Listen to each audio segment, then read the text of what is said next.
எங்கள் மத்தியில் வீற்றிருக்கிறவரே உமக்கு ஸ்தோத்திரம். துதிகளில் மிகவும் பிரியப்படுகிற தேவன், இவ்வளவு நேரம் ஆராதித்த இந்த துதியில் நீர் அமர்ந்திருக்கிறீர். அரியணை போட்டு நீர் அமர்ந்திருக்கிறீர். இங்கே இருக்கிறதற்காக நன்றி செலுத்துகிறோம். அவையானவரே, அந்த சூழ்நிலை நீர் எதற்காக கொண்டு வந்தீரோ அந்த ஊழியத்தை நிறைவேற்ற என்னை பலப்படுத்தும். இங்கே இருக்கிற பலவான்கள் எல்லாரையும் கட்டுகிறோம், முந்தி கட்டி இயேசுவ நாமத்தினால் அப்புறப்படுத்துகிறோம். நீர் அல்பாவாய் தொடங்கி நீர் ஒமேகாவாய் முடிக்கும்படியாய் உங்கள் கருத்தில் எங்களை என்னையும் இங்கே இருக்க உங்கள் பிள்ளைங்க ஒப்பு கொடுக்குறேன். தேவாவியானவர் பொறுப்பெடுங்க, பலப்படுத்துங்க. இயேசுவ நாமத்தில் பிதாவே, ஆமென். நல்லா இருக்கீங்களா? எல்லாரையும் பார்க்க ரொம்ப சந்தோஷம். ஸ்டே எங்கள் பிரதர் எங்க உங்கள் அவர் காணுமே, அவரும் மெசேஜ் ஏதோ கொடுத்தது மாதிரி ஒன்று பார்த்தேன். வெளியே போயிருக்காரு. சரி, ரொம்ப சந்தோஷம் எல்லாரையும் பார்க்குறதுக்கு.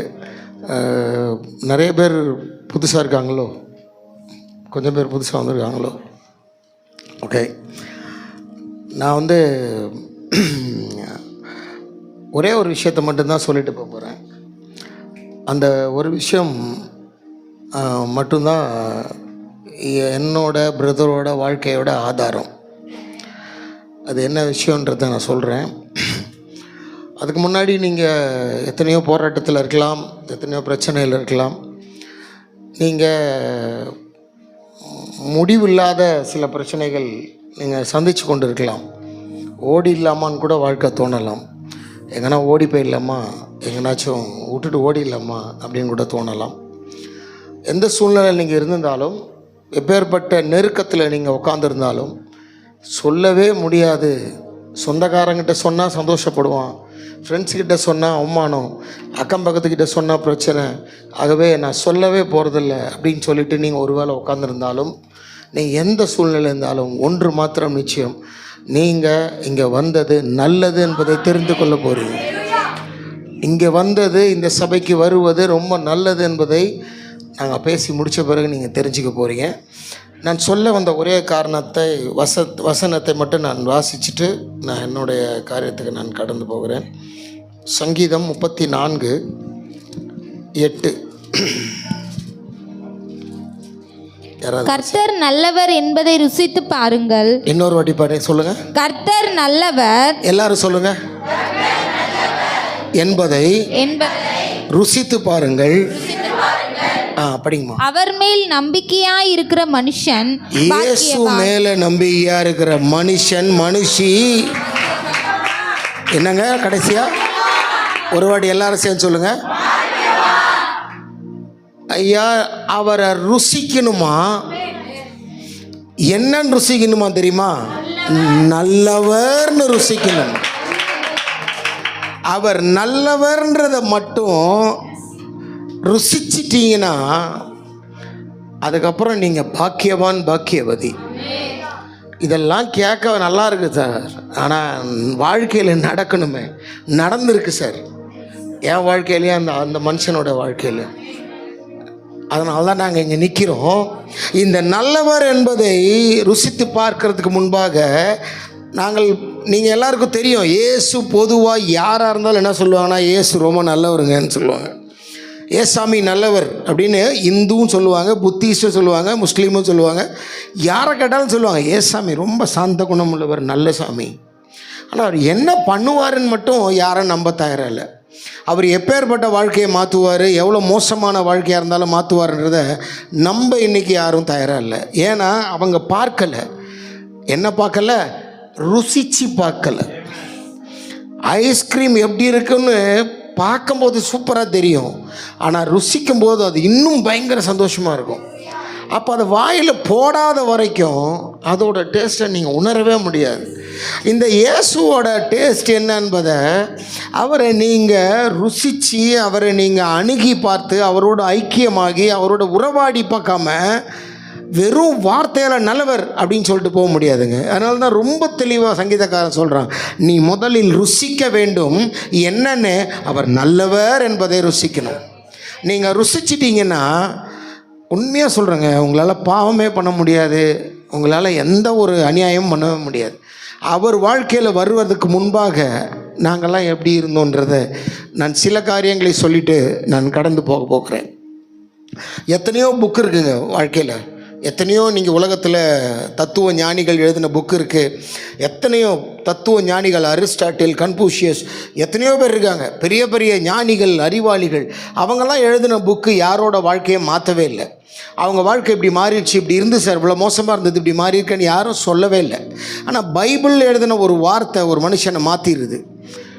ஏனென்றால் அதில் வேதம் ரொம்ப தெளிவாக சொல்லுது. அதில் உள்ள எழுத்துக்கள் எல்லாம் தேவ ஆவியானவரால், இங்கிலீஷில் ரொம்பலாம் இருக்க, பிரீத், ஹீ பிரீத், அவர் சுவாசத்தை ஊதின வார்த்தைகள். அதனால தான் வேதம் சொல்லுது, ஆதியிலே வார்த்தை இருந்தது,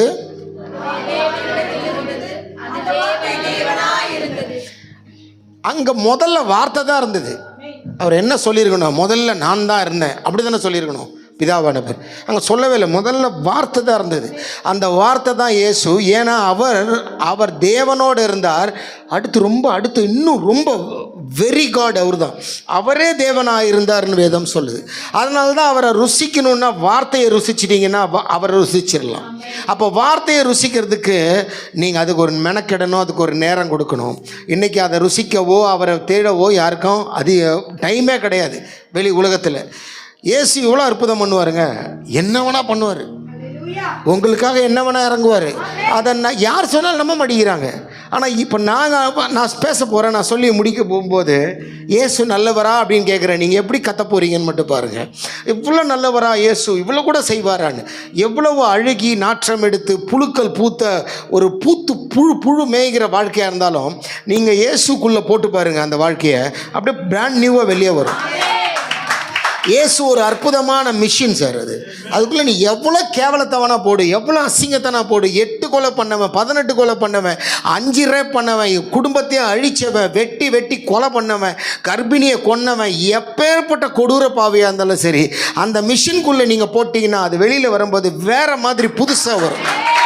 அதனால தான் இன்றைக்கி கொலை பண்ணவன், இன்றைக்கி ரேப் பண்ணவன், அட்டம் மர்டரு, பெரிய ஜெயிலில் 30 வருஷம் 40 வருஷம் இருந்தவெல்லாம் இன்றைக்கி வெள்ளை சட்டை வெள்ளை வேஷ்டி கட்டிக்கிட்டு கையில் அக்கிளில் பைபிளை வச்சுன்னு அவனால் சாந்தமாக சுத்த முடியுதுன்னா எந்த ஒரு மனுஷனாலும் அப்படி நடக்கவே முடியாது. இயேசுவால் மட்டும்தான் இப்படி ஒரு டிரான்ஸ்மிஷனை கொடுக்க முடியும். இப்படி ஒரு மனமாற்றத்தை கொடுக்க இயேசுவால் மட்டும்தான் முடியும். ஒரு பாஸ்டர் என்ன பண்ணுவார், மெகாஃபோன் மாட்டிக்கிட்டு ஒரு ஜோல்னா போய் மாட்டிக்கிட்டு மெகாஃபோன் வச்சுட்டு இயேசு நல்லவர், இயேசு நல்லவர், இயேசு நல்லவர்னு சொல்லிக்கிட்டே இருப்பார். ஒரு ஃபுல் போதை ஆசாமி, பயங்கர போதை. அவர் எப்பவுமே ரொம்ப கோவார். இவரை பார்த்துட்டே இருந்திருக்காரு. ஒரு நாள் அவர் என்ன மூடில் இருந்தாருன்னு தெரில. ஒரு நாள் இல்லை, நேராக போயிட்டு கத்தியை எடுத்து ஒரு தோளில் வச்சார், பெரிய கத்தி, பட்டாக்கத்தி. கூட இருக்கவங்களாம் ஓடிட்டு இருந்தார். எல்லோரும் பாவம் அப்பாவிங்க அப்படி தூரமாக போயிட்டாங்க, நீ மட்டும் இங்கே வான்னு அப்படின்னு எழுதுறான். இவர் அப்படியே பார்த்துட்டே இருக்கார். இவர் என்ன ரவுடியா, இவருக்கு என்ன ஹீரோவா, 10 பேரை அடிக்க முடியும், அப்படியே பரிதாபமாக பார்த்துட்டு இருக்காரு. ஒன்றும் இல்லை, நான் 2 கேள்வி கேட்பேன், இந்த 2 கேள்விக்கு நீ பதில் சொல்லிட்டீங்கன்னா உன்னை உயிரோட விடுறேன், இல்லைன்னா உன்னை இங்கேயே வெட்டிடுவேன். ரொம்ப நாளாக நீ பார்த்துட்டு இருக்க, நீ இயேசு நல்லவர் இயேசு நல்லவர்னு சொல்லிக்கிட்டே இருக்கிறேன். இவருக்கு சரி சொல்லுங்கள் பிரதர், என்ன வேணும்? இயேசு நல்லவர் அப்படின்ற கூட என்ன சொன்ன அப்படின்னாராம். அவர் அதுக்கு முன்னாடி சொன்னார், இயேசு உனக்காகவும் எனக்காகவும் உயிரை கொடுத்தார். என்ன சொன்ன? உனக்காகவும் எனக்காகவும் உயிரை கொடுத்தார். இயேசு உயிரை கொடுத்ததுனால நாங்கள் அவரை தூக்கி கொண்டாடணுமா? என்னடா நினச்சின்னு இருக்கீங்க? எப்போ பார்த்தாலும் இயேசு உயிரை கொடுத்தார், இயேசு நல்லவர், உயிரை கொடுத்தார், உனக்காக உயிரை கொடுத்தார் சொல்லிகிட்டே இருக்கிறீங்க. இன்றைக்கி ஒரு முடிவு தெரியாமல் நான் போக மாட்டேன். ஒன்று நீ சாகணும், இல்லைன்னா உனக்கு நான் ஒன்று பண்ணணும். நான் விடவே மாட்டேன். என்னை கேட்குற கேள்வி பதில் சொல்கிறேன். இயேசு மட்டும்தான் உயிரை கொடுத்தாரா? அவருக்கு கம்முன்னு இருந்தார். சொன்னார், இயேசு மட்டும்தான் உயிரை கொடுத்தாரா? எத்தனை பேர் உயிரை கொடுத்துருக்காங்க நான் சொல்லவா? உங்கள் இயேசு செஞ்சதை விட தியாகமாக எத்தனை பேர் உயிரை கொடுத்துருக்காங்க சொல்லவா? ஒரு கம்முன்னு பார்த்துட்டே இருந்தார். சொன்னார், ஒரு அம்மா ஒரு குழந்தைய கூட்டிக்கிட்டு ரயில்வே ட்ராக்கில் நடந்து போயிட்டே இருக்காங்க. இதே சென்ட்ரல் ரயில்வே ஸ்டேஷனில் 8 ட்ராக்கு வரும். அந்த ட்ராக்கு பெரிய அந்த இடம் 8 ட்ராக்கு ஒன்றா சேர்ந்து அப்படியே அந்த பிளாட்ஃபார்ம் உள்ளே வரும். அந்த ட்ராக் வழியாக நடந்து வந்துட்டு இருக்கும்போது அதிகாலையில் எர்லி மார்னிங் வேலைக்கு போகிறவங்க குழந்தைய கூட்டிகிட்டு நடந்து வரும்போது கொஞ்சம் இருட்டு, கொஞ்சம் வெளிச்சம். அப்போ தான் வெளிச்சம் வருது 6 மணிக்கு. அந்த ட்ரெயினில் ஒரு ட்ரெயின் வந்துகிட்டே இருந்தது. இந்த அம்மா வந்துட்டு இருக்கும்போது என்ன ஆச்சுன்னா, அந்த ட்ராக்கை திறந்து இப்படி மூடுவாங்க.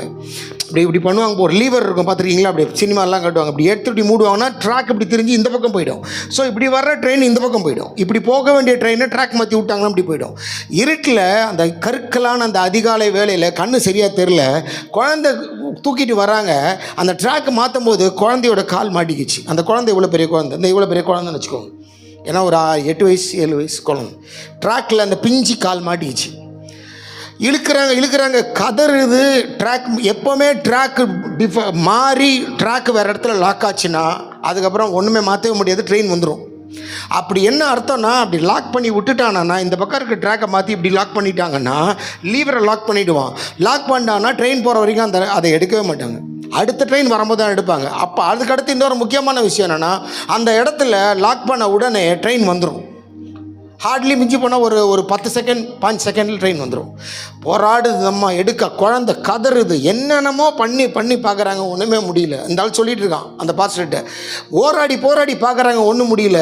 கடைசியில் ஒரே கிட்ட வந்துச்சு ட்ரெயின். இந்த அம்மா என்ன பண்ணாங்க, அந்த குழந்தை இருக்கிற அந்த அந்த ட்ராக்லேயே எங்கே குழந்தையோட கால் மாட்டியிருக்கோ அங்கேயே இந்த அம்மாவோட காலை விட்டாங்க. இந்த அம்மா காலை உள்ளே விட்டு அமுக்குறாங்க. அமுக்கு இந்த அம்மா கால் ஃப்ராக்சர் ஆகுது. ஏன்னா அவ்வளோதான் இருக்குது, சின்ன இடம். அந்த உள்ளே நசுங்கும் போது இந்த அம்மா கால் உள்ளே போகும்போது குழந்தையோட கால் ரிலீஸ் ஆயிடுச்சு. இந்த குழந்தை வெளியே வருது, இந்த குழந்தைய அப்படி தூக்கி போடுறாங்க, ட்ரெயின் அடிக்குது. ஒரே செகண்டில் இந்த அம்மா கூடாயிட்டாங்க, செத்து அந்த இடத்துல செத்து போயிட்டாங்க. இந்த ஆள் சொல்கிறான், இந்த அம்மா கொடுத்தது பேர் என்ன? உயிர் கொடுத்தது தானே, அம்மா தானே. இந்த அம்மா கொடுத்ததும் உயிர் தானே, அம்மா தானே. தாய் இந்த அம்மா இயேசு உயிர் கொடுத்தாருன்ற இந்த அம்மா கொடுத்தது பேர் என்னடா? இந்த அம்மா கொடுத்ததும் உயிர் தானே, தியாகம் தானே. இயேசு மட்டும்தானே உயிரை கொடுத்தாரு. அடுத்து இன்னொரு 2 நண்பர்கள் குளிக்க போனாங்க. குளிச்சுட்டே இருக்கும்போது சுழலில் மாட்டிக்கிட்டான். ஒரு நண்பன் சுழலில் மாட்டிக்கிட்டான். எவ்வளவோ ட்ரை பண்ணி கத்துறான், டே என்னை காப்பாற்றுறான்னு. இவன் தப்பிச்சு வெளியே வந்துட்டான். ஆனால் மனசு கேட்கல. அவன் சுற்றி உள்ளே போய்கிட்டே இருக்கிறான். கொஞ்சம் கொஞ்சமாக பாடி உள்ளே போகுது, மூஞ்சி உள்ளே போகுது, திருப்பி மேலே வருது, கையாட்டுறான், திருப்பி உள்ளே போகிறான், கையாட்டுறான். சுழல் நல்லா சுற்றுது, இதனால் ஒன்றுமே பண்ண முடியல. மேலே இருக்கிறவனுக்கு மனசு கேட்கல. எவ்வளோ நேரம் தான் நண்பன் சாகிறத பார்க்க முடியும்? சரி வரட்டும், ஆனது ஆட்டுன்னு சொல்லிட்டு என்ன பண்ணான், குதிச்சு போய் அவனை கையை பிடிச்சவனே அவன் இவனை இழுக்கிறான். இவன் உள்ளே இழுத்துன, இவனும் உள்ளே போக ஆரம்பிச்சோன்னு பயம் வந்துருச்சு. ஆஹா, இந்த சொல் என்னையை சேர்த்து இழுத்துறான் போல இருக்குன்னு விட்டுட்டு வரலான்னு பார்க்குறான். மனசு வரல, பாவமாகவும் இருக்குது. சரி வரட்டும் சொல்லிட்டு புடுறான்னு சொல்லிட்டு இழுக்க அவனை இழுத்துட்டு இவன் உள்ளே போயிட்டான். இவனுக்கு நல்லா தெரியும், அவனை இழுக்கும் போது அந்த ஆப்போசிட் ஃபோர்ஸில் நான் உள்ளே போயிடுவேன்ட்டு கையை பிடிச்சி இழுத்து வெளியே விட்டவன் உயிரோட போய் கரையில் விழுந்துட்டான். இவன் நண்பன் உள்ளே போய் சுழல செத்தி நசுங்கி உள்ளே போயிட்டான். எத்தனையோ நாளுக்கு அப்புறம் கரையில் பாடி எங்கேயோ பாறையில் ஒதுங்கி கிடந்தது, உள்ளே நூந்திக்கிட்டு இருந்தது. இப்போ சொல்கிற இந்த ஆள் கொடுத்ததும் உயிர் தானே, அந்த அம்மா கொடுத்ததும் உயிர், இந்த ஆள் நண்பன் தனக்காக ஃப்ரெண்டுக்காக கொடுத்ததும் உயிர். இன்னமும் உங்கள் இயேசு தான் உயிரை கொடுத்தாருன்னு மூச்சு கத்தின்னு இருக்கிற. இயேசு மட்டும்தான் உயிரை கொடுத்தாரு. இவங்க கொடுத்தது பேர் தியாகம் தானே, இவங்க கொடுத்தது உயிர் தானே. உடனே இப்போ இதுக்கு நீ பதில் சொல்ல, உன்னை வெட்டி போட்டுருவேன் இங்கேயே. மனசில் அப்படியே இயேசுவே நான் என்ன பேசணும்னு தெரியலை, ஆவியானவரே என்னோடு இருங்க அப்படின்னு சொல்லிட்டு மனசில் அப்படியே ஸ்தோத்திரம் பண்ணிட்டே இருக்கான். சொல்கிறான்றார். அப்படியே பார்த்துட்டு இருந்தார். என்ன ஸ்பெஷல் அப்படின்னு கேட்டார். உன் இயேசு என்ன ஸ்பெஷல்? இதுவும் உயிர் தான், இயேசுதும் உயிர் தானே. அவன் ரொம்ப தெளிவாக சொல்கிறான், இயேசு மனுஷனாக தானே வந்தார், ஆமாம் தானே, மனிதனா மாம்சத்திலே தன் பிள்ளைகளுக்கு மாம்சத்தில் இருப்பது போல அவரும் மாம்சத்திலே வந்தார். அவனுக்கு எங்கேயோ கேட்டிருக்கிறான், இயேசு உயிரோட மனுஷனாக தான் வந்தாருன்னு. அவர் தெய்வமாக அப்படியே இப்படி ஜிங்குன்னு வரல, மனுஷனாக வந்தார். அப்போ இயேசுவும் மனுஷனாக தானே வந்தார், என்னடா ஸ்பெஷல்னு அவர் ஒரு வார்த்தை சொன்னாராம், அந்த அம்மா கொடுத்ததும் உயிர் தான், இந்த நண்பன் இன்னொரு நண்பனுக்காக கொடுத்ததும் உயிர் தான், இயேசு கொடுத்ததும் உயிர் தான். ஆனால் இதில் ஒரு சின்ன வித்தியாசம் இருக்குன்னு அவர் சொன்னார். என்ன வித்தியாசம்? இவங்கெல்லாம் தியாகமாக என் உயிரை இவங்களுக்கு கொடுக்கணும்னு கொடுத்துட்டாங்க. ஆனால் இயேசு கொடுத்ததில் ஒரு வித்தியாசம் இருக்குது. என்னென்னா, இயேசு கொடுக்க போகும்போது அந்த சிலுவையில் உயிரை விட்டார். அப்படி விடும்போது ஒரு காரியம் பண்ணார். அந்த சிலுவையில் சாவு என்ன சொல்லுது தெரியுமா? அவர் உயிர் கொடுத்ததில் எந்தெல்லாம் உண்டெல்லாம் எந்து. இவனுக்கு புரியல, அது என்ன எந்தெல்லாம் உண்டெல்லாம் எந்து, என்னடா சாவில் தத்துவம் சொன்ன. ஆமாங்க, நீ செஞ்ச பாவம், அக்கிரமம், அநியாயம், மோசம், கொலை எல்லாம் எந்து என்னுடைய அன்பு, சமாதானம், சந்தோஷம், விடுதலை, காருண்யம், ரட்சிப்பு, மகிமை, விடுதலை உனக்கு. சிலுவை ஒரு பண்டமாற்று. இங்க இருக்கிறதெல்லாம் அங்க போச்சு, அங்க இருக்கிறதெல்லாம் இங்க வந்துருச்சு. சிலுவை ஒரு சட் பண்ற ஒரு மிஷின் சார். கல்வாரி சிலுவை அப்படியே அங்க இருக்கிறதெல்லாம் இழுத்துக்கிற ஒரு பவர் உள்ள சிலுவை. எல்லா பாவத்தையும் அநியாயத்தையும் அக்கிரமத்தையும் அது இழுத்துக்கிட்டு சந்தோஷத்தையும் மகிமையும் விடுதலையும் ஆசீர்வாதத்தையும் குளோரியையும் கொடுக்கிற கல்வாரி சிலுவை. இயேசு செத்தது சாதாரணமான சாவு இல்லைங்க, அது மகிமையான சாவுன்னு சொன்ன அடுத்த நிமிஷம் கத்தியை கீழே போட்டு சாமி நானும் சாமி என்னை மன்னிச்சிரு சாமின்னு காலில் சாமி உன்னை வெட்டி போட்டுருவேன் டே என்ன வாயி சாமின்னுச்சு. இயேசு நல்லவர் என்பதை ருசித்து பாருங்கள். Taste and see that the Lord is good. நக்கி பாருங்கன்னு அர்த்தம். இயேசுவை நக்கி பார்க்கணும். இயேசு எவ்வளவு நல்லவர் என்பதை நீங்கள் ருசிக்காமல் அவரை அறியவே முடியாது சார். அவரை போல ஒரு நல்ல தெய்வம் யாரும் கிடையாது. அவர் வந்துட்டார்னா உன் வாழ்க்கையில் எல்லாரும் மாதிரி தான் நீ இருப்ப. ஆனால் இந்த மனுஷனுக்குள் கொஞ்சம் யோசிச்சு கற்பனை பண்ணி பாருங்க. அந்த கத்தி எடுத்து சோல்டரில் வச்சானே அவன் வாழ்க்கை அப்படியே இருந்திருக்கும், மாறி இருக்கும் சார் அவன் வாழ்க்கை. அவன் போய் சொல்லுவான் சார் இயேசு நல்லோ சாமின்ட்டு வெளியில். ஐயா, உனக்கு எதிரானவர்கள் உன் சார்பில் வருவார்கள். இதாங்க தேவனுடைய திட்டம். எவெல்லாம் உனக்கு எதிராக இருக்கணும் அவன் உன் பக்கம் வருவான். இப்படி மாற்ற யாரால சார் முடியும்? எந்த சட்டத்தை போட்டு மாற்ற முடியும்? எந்த கவர்மெண்ட் மாற்ற முடியும்? நீங்கள் சொல்லுங்கள். யாராலையும் மாற்றவே முடியாது. இயேசு வந்தால் எல்லாம் மாறும். அவர் வந்தால் சூழ்நிலை மாறும். அவர் வந்தால் முடியாதது முடியும். அவர் வந்தால் நடக்காதது நடக்கும். சாத்தியமே இல்லாத சாத்தியமாக மாறும். இதாங்க இந்த இயேசு. இந்த இயேசு நல்லவர்ன்றத என் வாழ்க்கையில் சொல்ல போகிறேன். அதை தான் இப்போ நான் சொல்ல போகிறேன். நான் சினிமாக்காரெல்லாம் கிடையாதுங்க. நான் இங்கே எத்தனை பேருக்கு தெரியும் புதுசாக வந்திருக்காங்களா தெரியுமா? ஓரளவுக்கு பழைய ஆட்களுக்கு தெரியும். நான் சினிமாவில் டான்ஸ் மாஸ்டராக இருக்கேன். ஏன்னா இது முன்னாடி யாராவது பார்த்துருக்கீங்களா? கொஞ்சம் பேர் புதுசாக இருக்கீங்க. சரி, பரவாயில்ல, இன்னொரு வாட்டி நான் சொல்லிடுறேன். நான் சினிமாவில் டான்ஸ் மாஸ்டர். நான் இந்த பிரபுதேவா தெரியும் இல்லையா, அவர் கூடவே இந்த வலது பக்கத்தில் ஆடிக்கிட்டே இருப்பேன். எல்லா பாட்டுலேயும் நான் சினிமாவில் ஆடிக்கிட்டு இருக்கேன். நான் 30 வருஷமாக சினிமாவில் இருக்கேன். என் மனைவியும் சினிமாவில் டான்ஸர். நாங்கள் 2 பேரும் ஒன்றா ஜாயின் பண்ணோம். நாங்கள் காதல் திருமணம் கல்யாணம் பண்ணிக்கிட்டோம். அப்போ அவங்க அடுத்த மாதமே வீட்டில் இருந்துட்டாங்க. 30 வருஷமாக அவங்க வீட்டிலே குடும்பத்தை பார்த்துக்கிறாங்க. நான் மட்டும்தான் இப்போ சினிமாவில் இருக்கேன்.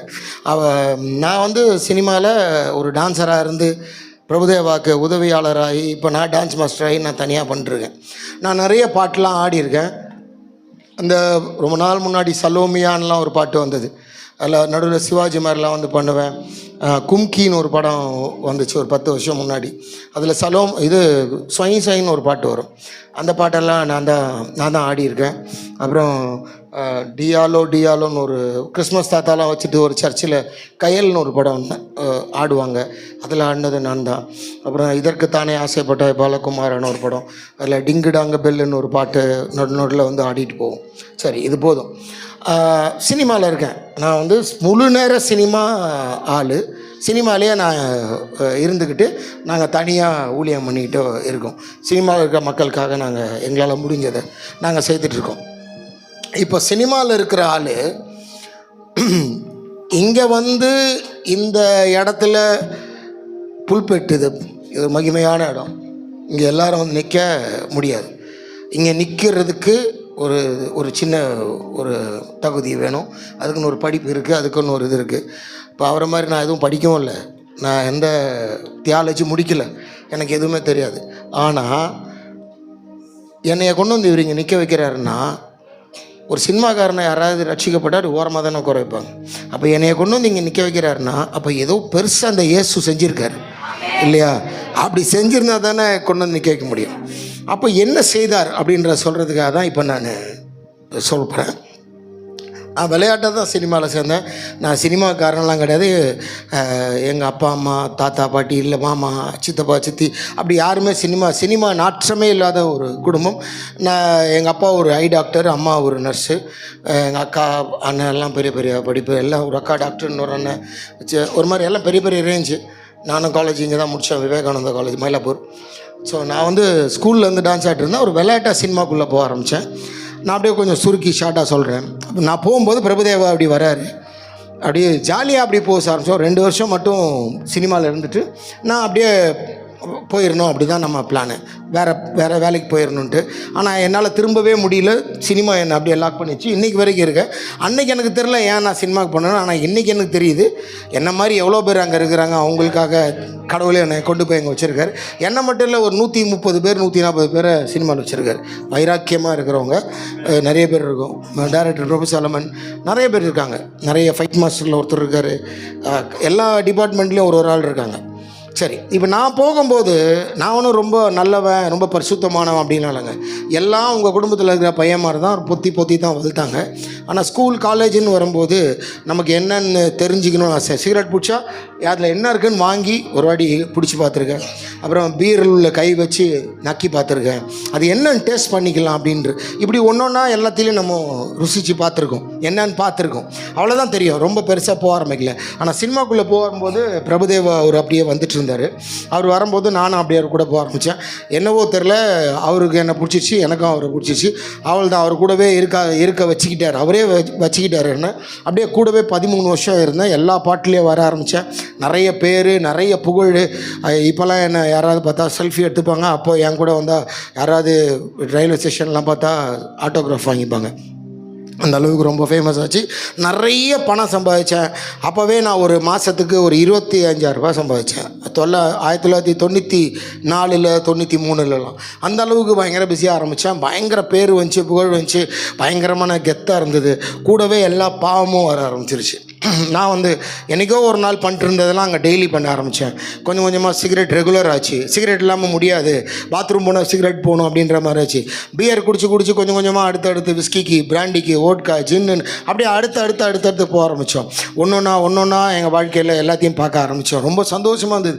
எனக்கு எப்படி இருந்ததுன்னா, சினிமா வந்து அப்படியே சுற்றி கலகலன்னு லைட்டு போட்டு அப்படியே ஒரு என் வாழ்க்கையை சுற்றி ஒரே மினு லைட்டாக இருந்தால் எப்படி இருக்கும், அப்படி நம்ம ஒரு பயங்கர ஹாப்பியாக இருக்கும்ல, அந்த மாதிரி ஒரு எங்கே பார்த்தாலும் சந்தோஷம். இப்படி ஒரு வாழ்க்கை நான் வாழ்ந்ததே கிடையாது.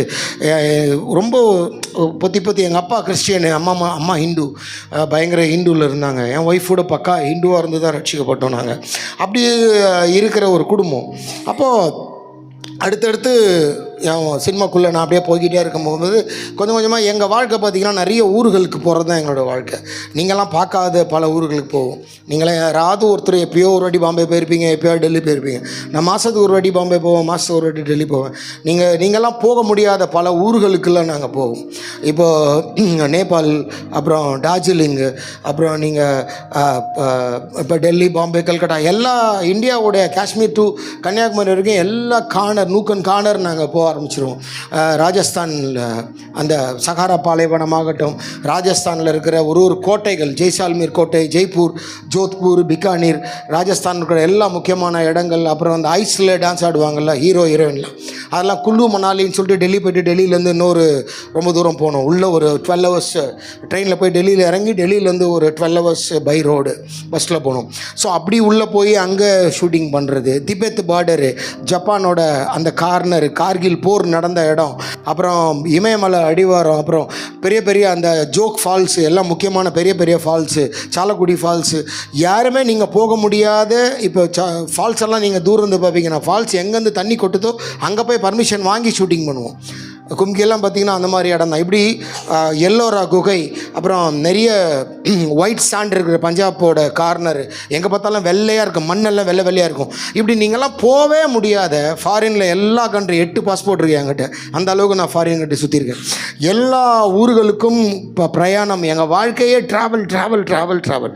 பஸ்ஸு ஆர் ட்ரெயின், இல்லைனா ஃப்ளைட்டு, இப்படி சுற்றிட்டே இருப்பேன்னு வச்சுக்கோங்களேன். இப்படி போகும்போது நான் டான்ஸராக இருக்கும்போது 90s அப்படியே போகும்போது எங்களுக்கு என்ன என்டர்டைன்மெண்ட், டெல்லிக்கு போகணுன்னா 3 நாள் ஆகும். 3 நாள் 72 ஹவர்ஸ் நியர்லி நீங்கள் ட்ரெயின்குள்ளே இருந்தாகணும். அதுக்கப்புறம் டெல்லியில் போய் ரூம் போடுவோம், குளித்து திருப்பி ட்ரெஸ் எல்லாம் மாதிரி திருப்பி இன்னொரு 12 ஹவர் போகணும் இன்னொரு ஊருக்கு. இந்த பக்கம் போனாலும் சரி, எந்த ஊருக்கு போனாலும் அங்கே டெல்லி போய் தான் போகணும். அப்படிப்பட்ட சீனரி இருக்கிற இடத்துக்கு போகிறது. அப்போ எவ்வளோ நேரம் என்ன பண்ணுறது? 3 ஹவர், 3 நாள் என்ன பண்ணுவோங்க ட்ரெயினில்? குடிச்சிக்கிட்டே போகிறது. மேலே இருக்கிற பர்த்தெல்லாம் என்ன மாதிரி குடிகாரர்கள் தான். யாராச்சும் எழுப்பி ஃப்ரெண்ட்ஸ் சோறு கொடுப்பாங்க, சாப்பிட்டு திருப்பி தூங்குறது, குடிச்சிட்டு தூங்குறது. அப்படியே போயிட்டு இருக்கும்போது உள்ளே கஞ்சா சொல்லி கொடுத்தாங்க. ட்ரெயினில் அந்த பாத்ரூம் இவ்வளோ தான் இருக்கும், குட்டியாக பார்த்துருப்பீங்க, சின்ன பாத்ரூம், ஒரு ஆள் தான் போக முடியும். 4 பேர் உள்ளே போய் நின்றுக்கிட்டு எப்படி கசக்கணும், எப்படி பாதி டொபாக்கோ எடுத்து எப்படி உள்ளே போடணும், எப்படி மிக்ஸ் பண்ணி அடிக்கணும், 4 பேரும் உள்ளே கஞ்சா அடிச்சுட்டு வெளியே வர்றது, கஞ்சா பொட்டலம் கொஞ்சம் வச்சுக்கிறது, இப்படியே வாழ்க்கை போயிட்டு இருந்தது. அப்படியே கொஞ்ச நாள் குடிக்கிறது, கஞ்சா அடிக்கிறது, இப்படியே ட்ரெயினில் போகும்போது மட்டும். அப்புறம் மார்வாடி ஃப்ரெண்ட்ஸ் வெளியிலேருந்து வந்தாங்க, அவங்க ஒரு போதை கொடுத்தாங்க. அது பேர் வந்து பாங்கு. நல்ல ஒரு மூலிகை ரவா லட்டு மாதிரி சின்னதாக இருக்கும். அதை வந்து நீங்கள் பாலில் கலந்து குடிச்சிட்டு ஒரு 1/4 கிலோ பால்கோவா ஸ்வீட் சாப்பிட்ணும். எனி ஸ்வீட்ஸ் சாப்பிட்டிங்கனாலே அதை வந்து அப்படி ஒரு போதையாக்கும். நீங்கள் சாதாரணமாக நிற்கவே முடியாது, அப்படி ஒரு பயங்கரமான போதையை கொடுக்கும். அந்த அளவுக்கு ஒரு போதை. அது பேர் வந்து பாங்குன்னு ஒரு போதை. மார்வாடிகள் தான், அவங்க தான் அதிகமாக அதை பண்ணிகிட்ருப்பாங்க. அந்த மாதிரி இப்போ நார்த் இந்தியா போனால் அதை ரொம்ப சர்வசாதாரண பங்குன்னுவாங்க, பாங்குன்னுவாங்க. இப்படி கொஞ்சம் கொஞ்சமாக அந்த இதுலேயும் கொஞ்சம் போக ஆரம்பித்தோம். ஸோ பொழுது போகல அப்படின்னா நமக்கு வந்து பார்த்திங்கன்னா கஞ்சா அடிக்கிறது, குடிக்கிறது வந்து மேண்டேட்ரி. டெய்லி காலையிலேருந்து சாயங்காலத்துக்குள்ளே எதா டைமில் குடிச்சிடும். ஷூட்டிங் இல்லைன்னா காலையிலே குடிச்சிடுவோம். ஷூட்டிங் இருந்தால் 6 மணிக்கு மேலே குடிப்போம். ஒரு வேளை 2 மணி வரைக்கும் ஷூட்டிங் போச்சுன்னா 2 மணிக்கு மேலே குடிச்சிட்டு அரைகுறை தூக்கம் தூங்கி திருப்பி 6 மணிக்கு ஷூட்டிங் போன நாட்கள்லாம் உண்டு. இந்த அளவுக்கு ரொம்ப ஆர்த்தடாக்ஸாக ரொம்ப பொத்தி வளர்த்த ஒரு ஃபேமிலியில் இருந்த நான் எல்லாத்தையும் பண்ண ஆரம்பித்து எல்லாத்தையும் எக்ஸ்ட்ரீம் லெவலுக்கு போக ஆரம்பிச்சிட்டேன். ஒன்று விடாமல் எல்லாத்தையும் பண்ண ஆரம்பித்து அப்படியே போயிட்டுருக்கும் போது அடுத்து என்ன அப்படின்னு, இப்போ நீங்கள்லாம் திருநெல்வேலி போனால் என்ன வாங்கிட்டு வருவீங்க? அல்வா.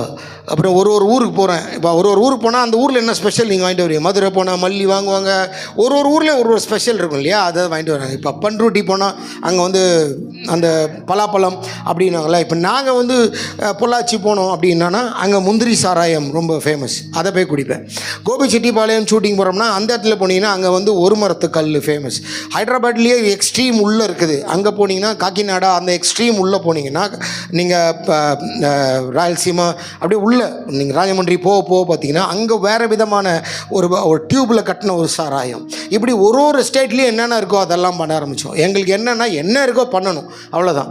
எல்லாத்தையும் போதையெல்லாம் அனுபவிக்கணும்னு எல்லாத்தையும் பண்ண ஒன்று விடாமல் இது போனால் அது போனால் இது, எந்த ஊருக்கு போனாலும் அந்தந்த என்ன இருக்குது அதை டேஸ்ட் பண்ணி பார்க்குறது, எல்லாத்தையும் எக்ஸ்ட்ரீம். அதாவது நம்ம எதில் தயாரிக்கிறோம் அதை பற்றிலாம் நமக்கு கவலையே கிடையாது. அவ்வளோ பணம், அவ்வளோ சந்தோஷம், அவ்வளோ ஜாலி. நமக்கு சாயங்காலம் ஆச்சுன்னா குடிக்கிறது, கூத்து போடுறது, ஜாலியாக இருக்கிறது, இதுதான் நம்மளோட சந்தோஷமே. விடிய குடிச்சிட்டு இல்லைனா கஞ்சா அடிச்சுட்டு இப்படியே தான், வெளியே யாருக்கும் தெரியாது. நாங்கள் ஒரு டீமாக இதை பண்ணுவோம். இப்படியே அடுத்தடுத்து என் வாழ்க்கை போய்கிட்டே இருந்தது. ஒரு வாட்டியும் இப்படியே போக ஒரு நாள் பாம்பேக்கு ஷூட்டிங்காக போக ஆரம்பித்தோம். அப்போ போகும்போது அங்கே ஒரு எக்ஸ்ட்ரீம் ஒரு காரியத்தை பார்க்க ஆரம்பித்தேன். அங்கே இருக்கிற பாம்பேயில் இருக்கிற தாராவின்னு சொல்லிட்டு ஒரு ஊர் இருக்குது. காலான்னு ஒரு படம் கூட நீங்கள் பார்த்துருப்பீங்க, ரஜினி படம். அந்த ஊரில் அந்த செட்டெல்லாம் பார்த்திங்கன்னா தாராவியில் இருக்க செட். தமிழ்காரங்க ஃபுல்லாக, நம்ம தமிழ்காரங்க தான் அந்த ஊரில் இருப்பாங்க. தாராவி அங்கே இருக்கிற டான்சர்ஸ்லாம் சேர்ந்து நம்ம கூட சேர்ந்து ஷூட்டிங் பண்ணுவாங்க. அப்போ தமிழ்காரங்க பேசும்போது அவங்க எனக்கு ஒரு வித்தியாசமான ஒரு போதையை சொன்னாங்க. அது ரொம்ப நான் பார்த்ததே கிடையாது, ரொம்ப புதுசு அது எனக்கு. இப்போ கொஞ்சம் சாதாரணமாயிடுச்சு, அப்போ ரொம்ப புதுசு. அது பேர் வந்து ஸ்னேக் பைட்டுன்னு ஒரு போதை, பாம்பை கடிக்க வச்சு போதையாக்குறது. எனக்கு ரொம்ப ஆச்சரியம், எப்படி பாம்பை கடிக்க வச்சு போதையானா என்ன, அது நம்ம செத்துருவ மாட்டோம் அப்படின்னு சொல்லிட்டு நான் ரொம்ப ஆச்சரியமாக கேட்டேன். அப்போ அங்கே இருக்கிற பசங்க சொன்னாங்க, இல்லை இது வந்து பாம்புன்னா பெரிய பாம்பு இல்லை, இந்த விரல் அளவுக்கு ஒரு இந்த அளவுக்கு தான் இருக்கும். அந்த பாம்பு வந்து ஏதோ ஒரு பூவுக்குள்ளே இருக்கும், ஒரு ஃப்ளவரில். அது அந்த போதை வியாபாரி அதை பிடிச்சி ஒரு சின்ன பாட்டிலுக்குள்ளே போட்டு வச்சுப்பான். 3 நாள் பாக்கெட்லேயே வச்சுப்பான். அது பயங்கர பசியில் இருக்கும், ஏன்னா அந்த பூவுக்குள்ளே விட்டால் தான் அதுக்கு சாப்பாடு அந்த பூவிலேருந்து. ஸோ அதுலேருந்து அவன் டிட்டாச் பண்ண உடனே அது கோவத்திலே இருக்கும், ஒரு ஃபெரோஷியஸாக இருக்குன்னு வச்சுக்கோங்களேன். அப்போ நம்மள மாதிரி போதைக்கு அடிமையாகி இதெல்லாம் என்னப்பா போர் என்ன, நான் ஒரு வாட்டி இன்ஜெக்ஷன் கூட லைட்டாக போட்டு பார்த்துருக்கேன், என்ன தான் போதை வருதுன்னு பார்க்குறதுக்காக. ஸோ நமக்கு வந்து இந்த கால் பெருவிரலில் நரம்பு ஈஸியாக கிடைக்கும், அங்கெல்லாம் போட்டு என்ன இருக்குது நமக்கு வந்து போதை அதிலே ஊறணும்னு அவசியம் அப்படி ஆசை இல்லை. என்ன இருக்குது அந்த சின்ன வயசில் ஒரு 24, 25, 26 வயசில் ஒரு திமிர் இருக்கும், என்ன பார்த்துடலாம் அப்படியே ஒரு நக்கல் இருக்கும்ல, அந்த திமிர்லேயே நான் எல்லாத்தையும் பண்ண ஆரம்பித்தேன் பயமே இல்லாமல். அப்போ இந்த ஆளுங்க சொன்ன உடனே நான் சொன்னேன், எப்படி பாம்பா அப்படின்னு. அவன் சொன்னான், இல்லை நீ இந்த மாதிரி ஆளுங்க அந்த மாதிரி போதைக்கு அடுத்தடுத்து வேறு எதாவது ட்ரை பண்ணலாமா அப்படின்னு நினைக்கிற நம்ம போயிட்டு நாக்கை நீட்டினோம்னா அந்த உள்ளே இருக்கிற அந்த பாட்டிலேருந்து அந்த பாம்பை சின்ன பாம்பை கிடுக்கியில் எடுத்து நம்ம நாக்கில் விடுவோம். நாக்கில் விட்டோம்னா அது நாக்கு சாஃப்டாக இருக்குதுன்னு பார்த்துட்டு ஒரு கொட்டு கொட்டும். அதுக்குள்ளே ஒரு விஷம் இருக்கும். அந்த விஷம் வந்து நம்மளை சாகடிக்காது. ஒரு ஒரு ஒரு ஒரு அவுன்ஸ் கூட இருக்காது. ஒரு அவுன்ஸ்லேயே அவுன்ஸ் கம்மியாக தான் இருக்கும். அதுக்குள்ளே ஒரு போதை, அந்த பாம்புக்குள்ளே ஒரு விஷம் இருக்கும். அந்த அந்த விஷம் நம்மளை சாகடிக்காது, ஆனால் செம்ம போதை கொடுக்கும். அவங்க சொல்கிறாங்க எனக்கு இப்படி இருக்கும் அப்படி இருக்கும்னு. அப்போ நான் சொல்கிறேன் அது என்ன பண்ணும் அப்படின்னா, அது அப்படியே ஒரு மாதிரியான ஏன் நாக்கில் கொட்ட வைக்கிறாங்கன்னு கேட்குறப்போ அவங்க சொன்னாங்க நாக்கு தான் டேஸ்ட்டு. இப்போ நீங்கள் வந்து வீட்டில் செய்கிறீங்க ஒரு காரமாக அப்படி வாயில் வச்சோன்னா ஐயோ என்ன இவ்வளோ காரம் போட்ட அப்படின்னு நீங்கள் சொல்லுவீங்க. வாயில் வச்சு என்னப்பா இவ்வளோ உப்பு போட்டிடுறேன். ஏன் அப்படின்னா நாக்கு வந்து டேஸ்ட் பட்ஸ் இருக்குது. அதில் பட்ட உடனே டக்குன்னு மூளைக்கு போய்டும். எப்போவுமே நாக்கில் எது படுதோ டக்குன்னு மூளை சொல்லும் இது காரம், இது ஸ்வீட்டு, இது உப்பு, இது துவர்ப்பு, ஏதோ ஒன்று சொல்லும். அப்போது மூளை நாக்கு ரொம்ப க்ளோஸ் கனெக்ஷன். அதனால தான் அவங்க நாக்கில் கடிக்க வைக்கிறாங்க. இப்போ குடித்தோம்னா அது பிளட்டில் கலந்து அது போதையாகிறதுக்கு ஒரு டைம் எடுக்கும். அது கொஞ்ச நேரம் தான் நிற்கும். இந்த போதை அப்படி இல்லை. நாக்கில் அடித்த ஒன்று டேரெக்டாக மண்டையில் அடிச்சு மூளையை இன்டாக்சிகேட் பண்ணிவிடும். அப்படியே ஜாம் பண்ணுற மூளையை. எப்படி ஜாம் பண்ணுறோன்னா நம்ம நார்மலாக நடக்கிற மாதிரியே இருக்காது. நம்ம மட்டும் அப்படி மிதந்துட்டு இருக்கிற மாதிரியே இருக்கும். சந்திர மண்டலத்துலலாம் போவானுங்கள்ல, அது மாதிரி நம்ம மட்டும் ஃப்ளோட்டிங்லேயே இருப்போம். அவனுங்கெல்லாம் எதிர்க்கிறவங்க நார்மலாக நடந்தால் நம்ம மட்டும் ஒரு மிதந்துட்டு இருக்கிற மாதிரியே எங்கேயோ மேலே போயிட்டுருக்கா பறந்துட்டு இருக்கிற மாதிரி ஒரு ஃபீல் வரும். அவன் சொல்கிறான் எனக்கு ரொம்ப ஆசையாகிடுச்சு, இது என்னடா அது பயங்கரமாக இருக்குது, அதை பார்த்தே ஆகணுன்ட்டு நான் அதெல்லாம் பண்ணணும்னு பிளான் பண்ணிட்டு இது வந்து போலீஸ் பிடிச்சதுன்னா இந்த மாதிரி போதை பண்ணுறவங்கள போலீஸ் பிடிச்சா நான் பெயிலபிள், வெளியே வரவே முடியாது அப்படின்றதுனால என்ன ரொம்ப ரகசியமாக பண்ணிட்டுருக்காங்க. இங்கே எங்கள் பிரபுதேவா யாருக்காவது தெரிஞ்சதுன்னா ரொம்ப அசிங்கமாக போய்டுன்றதுக்காக அவங்களுக்குலாம் தெரியாமல் நான் சொன்ன இந்த ஷூட்டிங்லாம் முடிஞ்சிது. நாங்கள் வேறு மாஸ்டருக்கு போயிருது, ஹிந்தி மாஸ்டருக்கு. அந்த மாஸ்டருக்கு முடிஞ்சோடனே நம்ம அப்புறம் பண்ணலான்னு இருந்தோம். ஆனால் அன்ஃபார்ச்சுனேட்லி அந்த ஹீரோவுக்கு அடிபட்டுச்சு. கால் நரம் அந்த லிக்மெண்ட் டேர் ஆயிடுச்சு, ஜவ்வு கட்டாயிடுச்சு. அதனால் எங்களுக்கு அமுச்சு விட்டாங்க உடனே. ஏன்னா அங்கே வச்சா எங்களுக்கு ரூம் ரெண்ட்டு அதெல்லாம் கொடுக்கணும். அதனால் எங்களை உடனே பேக்கப் பண்ணி அமுச்சிட்டாங்க. நான் ரொம்ப வருத்தத்தோடு சரி பரவாயில்ல அடுத்த வாட்டி வர்றோம்ல அப்போ பார்த்துக்கலாம் அப்படின்னு நான் ஃப்ரெண்ட்ஸ் எல்லாம் பேசி அமுச்சு விட்டாங்க. சரி வந்தாச்சு. இங்கே வந்த உடனே நமக்கு என்ன பியூர் கஞ்சா வந்து கொடைக்கானல்லேருந்து வந்துடும் எங்களுக்கு சினிமாக்காரங்களுக்கு. கரெக்டாக அது என் ஃப்ரெண்ட்ஸ் வீட்டில் இருக்கும். அங்கே போய் ஃபோன் பண்ணுவாங்க, வந்துருச்சு சரகுன்னொன்னே நாங்கள் போய் அங்கே அடிக்கிறது, அப்புறம் சரகு விஸ்கி ஸ்கின் இந்த மாதிரி குடிக்கிறது இப்படி போயிட்டு இருந்தது. ஸோ ஷூட்டிங் குடிக்கிறது பயங்கர பிஸி, நிறைய பணம். நான் குடித்தா குடிக்கல ஒரு 3 வீடு அதை கட்டியிருக்கலாம், அந்த அளவுக்கு நான் அழிச்சிருக்கேன் காசை. ஸோ இப்படியே என் வாழ்க்கை போயிட்டே இருந்தது. அப்போ என் வீட்டுக்கு வந்து ஒருத்தர் வருவார், ஒரு பாஸ்டர். அவர் வந்து யாருன்னா சினிமாவில் ஃபைட்டர் தெரியும் தானே, அடித்தா உழுவாங்கள்ல, எகிரி சுற்றிலாம் உழுவாங்கள்ல, அந்த ஃபைட்டர். அவர் யாருன்னா அவர் பேர் வந்து முத்து அவர் பேர். ஆனால் அவர் வந்து ரவுடி, அவர் முரடன் முத்துன்னு சொல்லுவாங்க. இந்த கையெல்லாம் வந்து இவ்வளோ பெருசு இருக்கும், ரெஸ்லர் மாதிரி இருப்பார். மலையாளி. அவர் வந்து சினிமாவில் ரஜினி கமலோட டைம்லேருந்து 1975 அவர் ஃபைட்டர் இருக்கார். அவர் கூடவே வந்தவர் மலையாளி. 17 வருஷம் சபரிமலைக்கு மாலை போட்டவர். அவர் எப்படிப்பட்டவர்னா இந்து சிலையெல்லாம் அந்த ஐயப்பன் சிலையை வச்சு கழுவி அந்த சிலையை அப்படி உதறி வச்சு அந்த தண்ணியெல்லாம் அப்படியே குடிச்சிடுவார். அந்த அளவுக்கு பக்தி வெறி. அவருக்கு வந்து இயேசுவை பார்த்தாலே பிடிக்காது. அவர் பயங்கரமான ரவுடி. அவர் வந்து எல்லாரையுமே அடிப்பார். இந்த இயேசு பேரை சொல்லின்னு சுற்றுறவங்களாம் கூப்பிட்டு மிரட்டுவார். என் உன்னை இந்த ஏரியாவில் பார்க்கவே கூடாது, ஓடு அப்படின்னு சொல்லி திட்டுவார். அப்பேற்பட்ட ஆள் அவர் வந்து எப்படிப்பட்ட இதுன்னா வீட்டிலே சாராயம் காய்ச்சி குடிப்பார். இதெல்லாம் அவர் சொன்ன சாட்சி. அவரே சாராயம் காய்ச்சி குடிப்பார். எப்படி பண்ணுவார்னா அந்த சாராயத்தில் என்ன போடுவார் தெரியுமா, பல்லியோட வால் 4-5 பல்லி பிடிச்சி பல்லி சோத்தில் விழுந்துட்டால சாப்பிட்டா மயக்கச்சின்னா 3-4 நாளைக்கு ட்ரிப்ஸ் ஏற்றணும். பல்லி வாழை கட் பண்ணி அந்த சாராயத்தில் போடுவாங்க. ஏன்னா அது போதை, விஷம்தான் ஆனால் போதை. அப்புறம் நம்ம டார்ச் லைட் இருக்குது பாருங்கள், டார்ச் லைட்டோட உள்ள பேட்ரி வரும் பாருங்கள், கருப்பு பெரிய பேட்ரி. அந்த பேட்டரியை இறத்து பாருங்களேன், கருப்பு கலரில் தண்ணி வரும் உள்ளே. அது என்னென்னா ஜிங்க், துத்தநாகம்னுவாங்க. அந்த தண்ணி வந்து chemical, purest chemical, heavy chemical. அந்த கெமிக்கலோட அப்படியே பேட்டரியை அறுத்து பேட்டரியோட உள்ளே போட்டுருவார். போட்டு அப்புறம் அந்த அரளி விதைன்னுவாங்க, நிறைய சினிமாலெலாம் பார்த்துருப்பீங்க. ஃபஸ்ட் பழைய படத்துலலாம் அரைச்சி குடித்தா செத்துருவாங்கல்ல, அந்த மாதிரிலாம் நடக்கும்ல. அந்த அரளி விதை நுர வரும். அந்த விதையை மேலே வெயிலில் காய வச்சுட்டு அந்த விதையை எடுத்து நீங்கள் மேலே அந்த தோல், வெங்காயத்தோட தோல் வருது பாருங்கள், அந்த மாதிரி அந்த சருகெல்லாம் அப்படி கலெக்ட் பண்ணிவிட்டு அந்த இதை மட்டும் எடுத்து நுணுக்கி இதில் போட்டுருவாங்க. இப்படி கலந்து கண்டத்தை போட்டு சுட சுட காய்ச்சி வீட்டில் குடிக்கிற ஆள் இந்த பாஸ்டர். அப்பேற்பட்ட ஆள் இவர். வேறு என்ன பண்ணுவார், போதையில் என்ன பண்ணுறதுன்னு தெரியாமல், அகோரிகள் கேள்விப்பட்டிருக்கீங்களா? அம்மனமாக இருப்பாங்க, உடம்பெல்லாம் விபூதி பூசியிருப்பாங்க, முடி ஜடா முடி வச்சுருப்பாங்க. அவங்களாம் பார்த்திங்கன்னா அன்றைக்கி குன்றத்தூரில் இருந்திருக்காங்க. இந்த குன்றத்தூரில் வந்து அன்றைக்கி 75 80s 85 அவங்க இருந்திருக்காங்க. அப்போ அந்த கோயில் மட்டும்தான் இருக்கும், வேறு யாரும் இருக்க மாட்டாங்க. அப்போது அவர் அந்த இடத்துல அவங்க அகோரிகளோட வேலை என்னென்னா, நைட்டு ஒரு பணம் எரியுது அப்படின்னா அவன் சொல்லிடுவான், வெட்டியாக வந்து அவங்க நியூஸ் கொடுத்துருவான். இந்த குரூப் அப்படியே வந்துடும், உடம்புல ஃபுல்லாக பூசிக்கிட்டு நேராக வந்து என்ன பண்ணோம், அந்த இப்போ எரியிற பணத்து மேலே உக்காந்தி ஃபுல்லாக மந்திரத்தெல்லாம் போட்டு அப்புறம் அந்த கையெல்லாம் எடுத்து கடித்து சாப்பிடும். அதுதான் அவங்களுடைய வேலை. அகோரிகளோட மெயின் வேலையே அதுதான். இப்போ அந்த குரூப்லாம் இங்கே இல்லை, அதெல்லாம் காசி பக்கம் போயிடுச்சு. அன்னைக்கு இருந்துருக்குறாங்க. இவர் என்ன பண்ணியிருக்காரு, அந்த குரூப்போட சாராயத்தை குடிச்சிட்டு என்ன பண்ணுறதுன்னு தெரியாமல் இவரும் போய் அந்த பணத்தோட கையை எடுத்து கடித்து பார்த்துருக்காரு, எப்படி இருக்கும் அப்படின்னு. அப்பேற்பட்ட ஒரு கேவலமான வேலை பார்த்த ஒரு ஆள் இவர். வந்து ஒரு பாஸ்டரை யாரோ ஒரு ஆளை வந்து சட்டையை பிடிச்சிட்டார். இந்த மாதிரி இயேசுவை பற்றி சொல்ல வரீங்களா அப்படின்னு சொல்லி மிரட்டியிருக்கார். மிரட்டி கொஞ்ச நேரத்தில் அந்த இதே மாதிரி தான் ஒரு பாஸ்டர் அடிக்க போய் ஏதோ பண்ணியிருக்கார் போல இருக்குது. அதுக்கப்புறம் அது முடிஞ்சு போச்சு. அதுக்கப்புறம் இவர் கொஞ்ச நாளுக்கு அப்புறம் அதெல்லாம் மறந்துட்டு இவர் வழக்கம் போல் குடிக்கிறது, ஃபைட்டை வேலையை பார்க்குறது அப்படியே போயிட்டு இருந்தார். கொஞ்ச நாளுக்கு அப்புறம் இவருக்கு ஏதோ ஒரு சின்னதாக நோய் மாதிரி ஏதோ வந்துருக்குது. அந்த நோய் இதுவே பண்ண முடியல, எதுவுமே செய்ய முடியாமல் அவர் அப்படியே கொஞ்சம் கொஞ்சமாக கஷ்டப்பட்டு அப்படியே என்னென்னமோ டாக்டர்லாம் பார்த்து என்ன பண்ணிருக்க, ஒன்றும் பண்ண முடியல.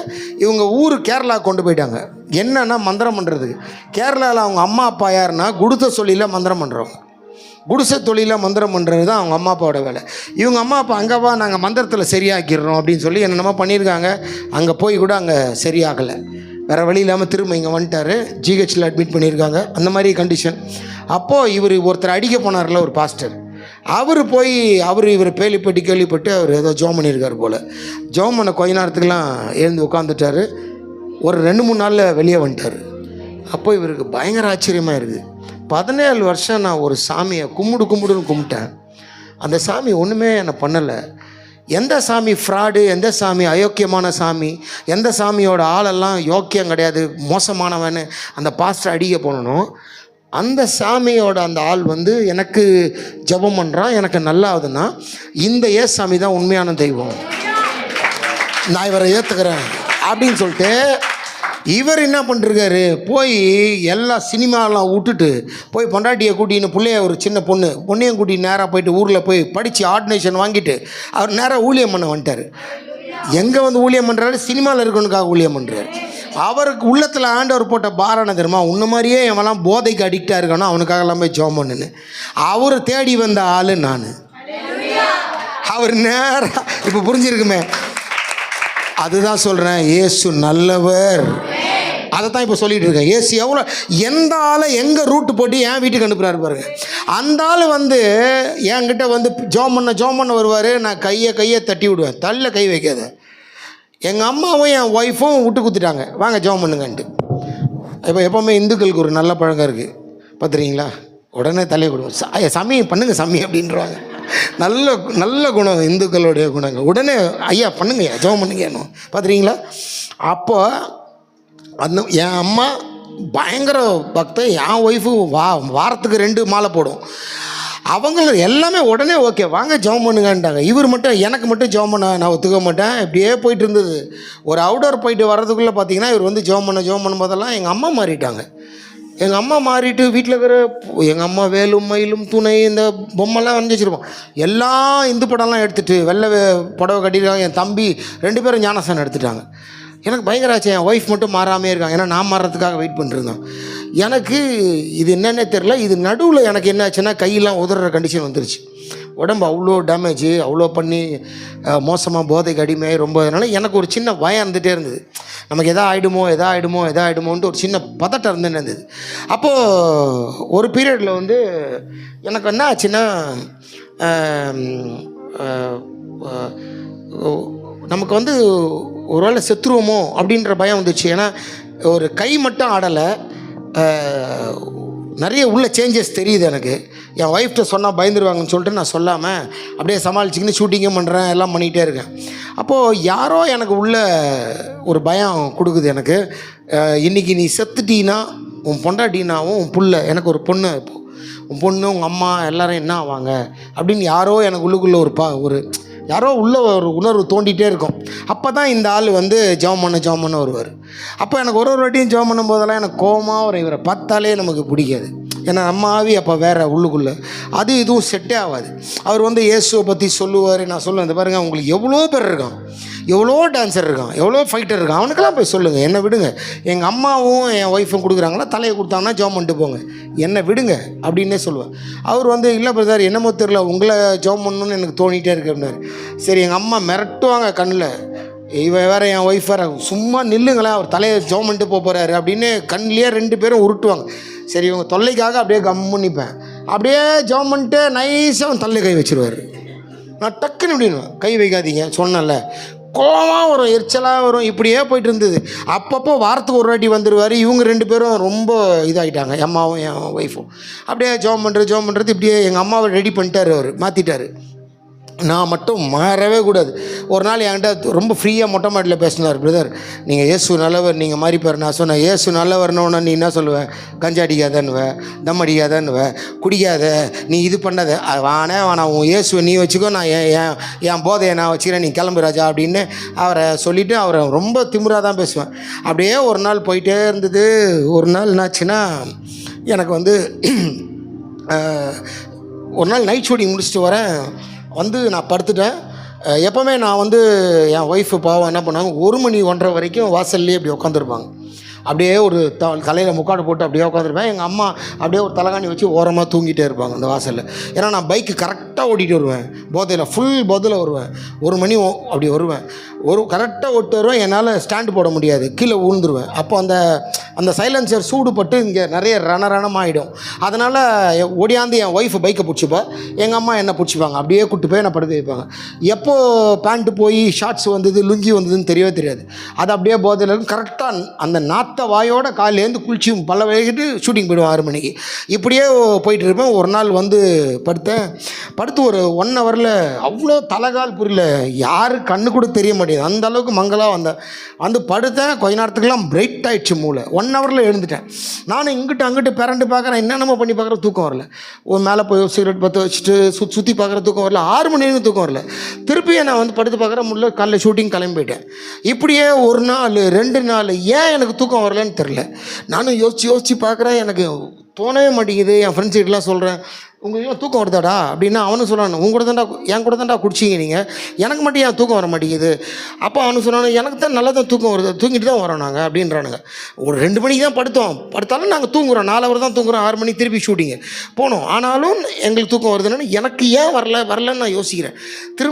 திரும்ப எனக்கு வந்து 1 நாள் 3 நாளாவது 5 நாளாவது 7 நாளாவது தோணவே மாட்டேங்குது. ஒரு நாள் கவலை ஆயிடுச்சு, எனக்கு பயம் வர்றேன். ஏற்கனவே எனக்கு இந்த செத்துருவோமோன்ற பயம் இருக்குது எனக்கு. நான் அப்படியே பதட்டத்தில் நான் என்ன யோசிக்கிறேன், ஒரு வேளை ஏதாவது நமக்கு ஆயிடுச்சா, உள்ள சிஸ்டம் ஏதாவது மாறிடுச்சா, நம்ம ஏன் தூக்கம் வர மாட்டேங்குதுன்னு அப்படியே ஏன் அப்படி ஆகுதுன்னு யோசிச்சு கண்டுபிடிச்சிட்டேன்.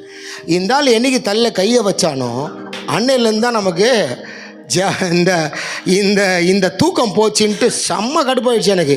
அவரை தேடி போனேன். என் ஃப்ரெண்டோட ஒரு அண்ணன் இருக்கார், அந்த அண்ணனோட மூத்த அண்ணன் தான் இவர். அந்த அண்ணன் வந்து எங்களோட சீனியர் பிரபுதேவா கிட்டே. அவர்கிட்ட நேராக லிட்டரலாக சண்டை போட்டேன். ஹலோ, நீ மரியாதையாக என்ன பண்ணீங்க, நீ மரியாதை என்னமோ பண்ணி என்னை திரும்ப தூங்க வைங்க, எனக்கு தூக்கம் டிஸ்டர்ப் ஆகுது. அவர் சிரிக்கிறார், பிரதர் உன் தூக்கத்தை கெடுக்குவா, நான் ஜெபம் பண்ண வந்தேன், உன் தூக்கத்தை கெடுத்து எனக்கு என்ன வர பிரதர், நான் நீ நல்லா இருக்கணும், நீ என்ன மாதிரியே போதையிலேருந்து வெளியே வரணும்னு சொன்னேன்னா, இல்லை நீங்கள் வந்ததுலேருந்தாங்க எனக்கு. அவர்கிட்ட ஆர்கியூ பண்ணுறேன். அவர் என்னை திருப்பி உட்கார வச்சு சொல்கிறார், பிரதர் இது நிரந்தரம் இல்லை பிரதர், எப்போ வேணால் உயிர் போயிடும், தயவுசெய்து போதையிலேருந்து வெளியே வாங்க. நான் சொன்னேன், பாருங்கள் அதெல்லாம் வேணாம், நீங்கள் உங்கள் போதையே வேணாங்க, நீங்கள் ஏங்க என் வீட்டுக்கு வரீங்க, வராதிங்க, அவமானப்படுத்தியிருக்கேன். இருந்தால அவர் திரும்ப என்னமோ தெரில என் மேலே ரொம்ப பிடிச்சி போய் என் வீட்டுக்கு வந்துக்கினே இருப்பார், எவ்வளோ கேவலப்படுத்தினாலும் வருவார். அப்போது ஒரு நாள் என்கிட்ட போகும்போது அன்றைக்கி தோல் மேலே கை போட்டு சொன்னார், பிரதர் என்றைக்காவது ஒரு நாள் உங்களுக்கு ஒரு இக்கட்டான சூழ்நிலை வரும், அப்போ நீங்கள் ஒன்று பண்ணுங்கள் பிரதர், நீங்கள் இயேசுவேன்னு கூப்பிடுங்க அப்படின்னார். நான் சொன்னேன், இந்த ஊழியக்காரங்க இவங்கெல்லாம் மென்டல் ஆகிட்டீங்கல்ல, இந்த பைபிளில் சுற்றுறவங்கெல்லாம் மென்டல் ஆகிட்டீங்க. இயேசுவே அப்படின்னு கூப்பிட்டா இயேசு வந்து உடனே சிங்குன்னு மாற்றிடுவாரா எல்லாத்தையும்? இப்படியே சொன்னேன். ரொம்ப நக்கலாக இருப்பாங்க, ஆணவமாக இருப்பேன், வாயை திறந்தால கெட்ட வார்த்தை பேசுவேன். அப்படியே சொன்னேன். என்ன பெருசாக அவங்க இயேசு பண்ணுவார் சும்மா உங்களை எங்கள் சோமனனோட அண்ணன்ற ஒரே காரணத்துக்காக நான் கும்பிடுவோம் அப்படியே ஒரு மாதிரி திமுறா பேசிட்டு வந்துட்டேன். ஆனால் இந்த ஆள் சொன்ன வார்த்தை மட்டும் எனக்கு முள்ளுக்குள்ளே மைண்டில் வந்துச்சு, விட்டேன். ஒரு நாளும் தூக்கம் வராமல் போகுது, இப்படியே டிஸ்டர்ப் ஆகுது, என்னென்னமோ பண்ணி பார்த்தேன், எனக்கு தூக்கமே வரல. இப்படியே போயிட்டுருக்கு வாழ்க்கை. அப்போது ஒரு நாள் எனக்கு யாரோ உள்ளே பேசுகிறாங்க, இன்னைக்கு செத்துட்டீன்னா நீ என்ன ஆவ, நீ செத்துட்டா என்ன ஆவ, செத்துட்டா என்ன ஆவனா அது ரொம்ப பயத்தை கொடுக்குது. ஏன்னா குழந்த வந்து ஒரு 4 வயசு குழந்த பொண்ணு, அம்மா வேறு சம்பாத்தியம் கிடையாது, அம்மா ஒய்ஃபு தம்பி நான் எல்லாமே என்ன தான் பண்ணுறதுன்னு தெரியாமல் ஒரு நாள் இருக்கும்போது அப்படியே கவலையில் இருக்கும்போது இந்த ஆள் சொன்னது ஞாபகம் வந்தது. இயேசுவேன்னு கூப்பிட்டு பாருங்கள் உங்கள் வாழ்க்கை மாறும். அப்போ எனக்கு நம்பிக்கையே இல்லை, இயேசுவேன்னு கூப்பிட்டா எப்படி வாழ்க்கை மாறும். இருந்தாலும் நான் எங்கே கூப்பிட்டேன் தெரியுமா? முதல்ல குளிச்சுன்னு இருக்கும்போது கூப்பிட்டேன். குளிச்சுன்னு இருக்கும்போது இதே யோசனையாக இருக்குது, நம்ம ஏதாவது ஆகிடுவோமோ, செத்துருவோமோ, ஐயோ என்னை நம்பி வந்த என் ஒய்ஃப் என்ன ஆவா, என் புள்ள என்ன ஆகும், என் அம்மா என்ன ஆவாங்க, அம்மா மருத்துவ செலவு எல்லாம் இல்லை, நான் நல்லா சம்பாதிக்கிறேன், வேறு சூப்பராக சம்பாதிக்கிறேன், நான் செத்துட்டேன்னா என்ன ஆகும் அப்படின்னு யோசனை பண்ணிகிட்டே குளிச்சுட்டே இருக்கும்போது அப்போது எனக்கு இந்த ஆள் சொன்ன ஞாபகம் வந்தது. சரி கூப்பிட்டு பார்ப்போம் என்ன நடக்குதுன்னு பார்ப்போம்னு சொல்லிட்டு நான் இயேசுவே இப்படி தான் இந்த சீலிங்கை பார்த்து சொல்கிறேன், இயேசுவே நீ நிஜமான சாமியாக இருந்தால் நான் வந்து குடி சிகரெட்டு கஞ்சா எந்த இதையும் விட மாட்டேன், நீ நிஜமான சாமியாக இருந்தால் நீ வந்து என்னை மாற்றிடு அப்படின்னு சொல்லி நான் இப்படி தான் பேசினேன். அவ்வளோதான் பேசிவிட்டு நான் பாட்டுக்கு போயிட்டேன். அன்றைக்கி என்னென்னா எனக்கு டேயில் ஒரு ஷூட்டிங், கில்லின்னு ஒரு படம் ஷூட்டிங்கு, நைட்டு வந்து ரெட்டுன்னு ஒரு படம் ஷூட்டிங் அஜித். இது காலையில் விஜய், சாயந்தரம் அஜித், ஃபுல் டைட்டான ஷூட்டிங், எல்லாமே ரிலீஸ் டைம். அப்போ டேயில் பண்ணிவிட்டு வீட்டுக்கு வந்து குளிச்சுட்டு சாயந்தரம் திருப்பி அப்படியே வேறு ட்ரெஸ் மாற்றிட்டு இந்த ஷூட்டிங் போனோம். அடுத்த நாள் காலையில் அதே மாதிரி தான். ஸோ டே நைட்டு 3 நாள் தொடர்ந்து ஷூட்டிங். இந்த இயேசுகிட்ட பேசினார்ல அன்னையிலேருந்து அடுத்த நாள் வந்து குடிக்க முடியல. ஏன் இந்த ஷூட்டிங் சொல்கிறேன்னா குடிக்க முடியல என்னால். ஏன்னா எங்களுக்கு நேரம் வந்து ஷூட்டிங் பேக்கப் ஆச்சுன்னா 6 மணிக்கு மேலே குடிச்சிடலாம், 9 மணிக்கு ஆனாலும் குடிச்சிடலாம். ஆனால் இப்போ குடிக்கவே முடியல, ஏன்னா நேரமே இல்லை, அந்த அளவுக்கு டைட்டாக இருக்குது. அப்போ டே நைட்டு 3 நாள் குடிக்க முடியல, ஏன்னா ஷூட்டிங்னால குடிக்க முடியல. சரி அப்படியே ஏதாச்சும் நான் இந்த இயேசுகிட்ட பேசினதே மறந்துட்டேன். 3ஆவது நாள் எனக்கு ஞாபகம் வருது, இயேசு இந்த ஆள் என்ன இயேசுலாம் பேச சொன்னார் அப்படின்னு சொல்லிட்டு ஒன்றுமே நான் நினச்சேன். இயேசுகிட்ட பேசினோன்னே மறுநாள் என் வாழ்க்கை மாறிடும், அப்படியே என்னமோ பெரிய இதாகிடும், எனக்கு 2 ரெக்கம் முளைச்சிடும், பின்னாடி லைட்டு வந்துடும், நான் அப்படியே மேலே பறப்பம் போல இருக்குது, என் வாழ்க்கை மாறிடுமாக்கும், நான் அப்படியே தேவ தூத்தன் மாதிரி ஆகிடுவேன். நான் அப்படி பார்த்தா காலிலேருந்து பார்த்தா அதே மாதிரி தான் இருக்கிறேன், ஒரு சேஞ்சுமே இல்லை. நான் நினச்சேன் இந்த இயேசு ஒரு ஃப்ராடு, இந்த ஆளுங்க முக்கியமாக இந்த இயேசு ஒரு சொல்கிறானுங்களா அவனுங்க பெரிய ஃப்ராடு, இவனுக்கு பேச்சை கேட்கவே கூடாது முடிவு பண்ண. உடனே பிசாசு நம்மளை ஒரு ஆள் அமிச்சான். அவன் சொல்கிறான், மாப்பிள்ள இவனுங்க அப்படி தான் மச்சி, நாளைக்கு டாக்டர் நாளைக்கு செத்துருவோன்னு சொல்லுவான், நீ இன்னைக்கு இன்னும் ஒரு பெக் அடிச்சின்னா நாளைக்கு நீ செத்துருவேன்னு சொல்லுவான் பார்த்தியா, அன்றைக்கி விட்டுறலாம் அப்படின்னு ஒருத்தன் அழியாக கொடுக்குறான். நமக்கு அந்த அப்படியே தெய்வம் மாதிரி இது அவனை பார்க்கும்போது, வாடா என்னமாடா அப்படின்னு சொல்லிட்டு, சூப்பர்ரா நீ சொல்கிற மாதிரி கரெக்டா, ஆமாம்ல என்றைக்கு டாக்டர் சொல்கிறானா அன்றைக்கி குடிச்சிக்கலாம்டா, அன்றைக்கி விட்டுடலாம்டா குடிய அப்படின்னு சொல்லிட்டு நாங்கள் முடிவு பண்ணிட்டோம். இந்த 3 நாள் டே நைட்டு குடிக்க முடியாதனால குடிக்கல, பேக்கப் ஆச்சு சந்தோஷமாக. விடிய ஒரு ஒயின் ஷாப் இருக்குங்க வடபழனியில், எல்லா சினிமாக்காரங்களும் எல்லாருக்கும் தெரியும். 24/7 365 days ஒரு பார் இருக்குது, எப்போ லோக்கல் பார், லோக்கல் பார். ஆனால் அங்கே இருக்கும் எல்லாம் நாங்கள் சினிமாக்காரெல்லாம் நீங்கள் விடிய காத்தால 3 மணிக்கு 4 மணிக்கு 5 மணிக்கு காலையில் பண்ண கூட இருக்கும், எனி டைம் திறந்து வச்சுட்டே இருப்போம். ஷிஃப்ட்டு மாற்றி வேலை செய்வானுங்க.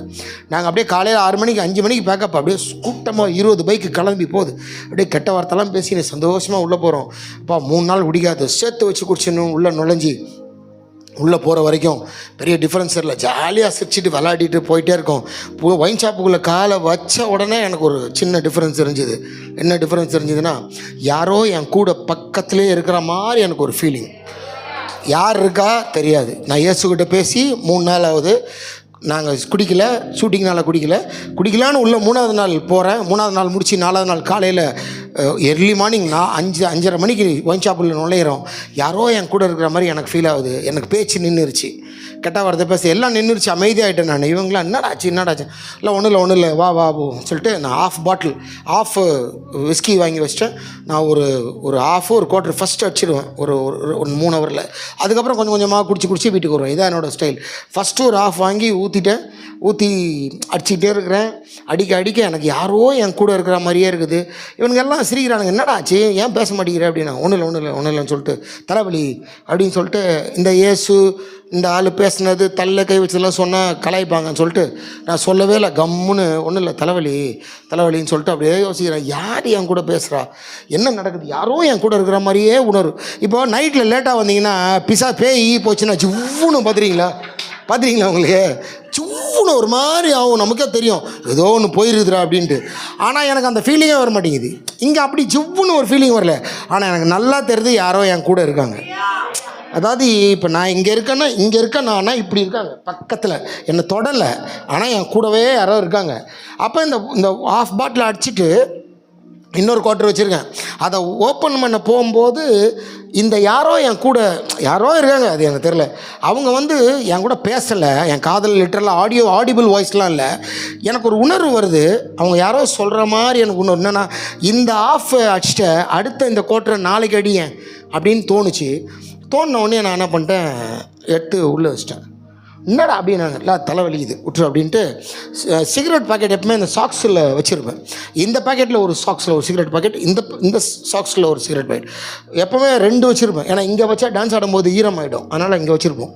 அப்போ இதை முடிச்சுட்டு இன்னொரு பாக்கெட் புதுசு எடுக்கிறேன்.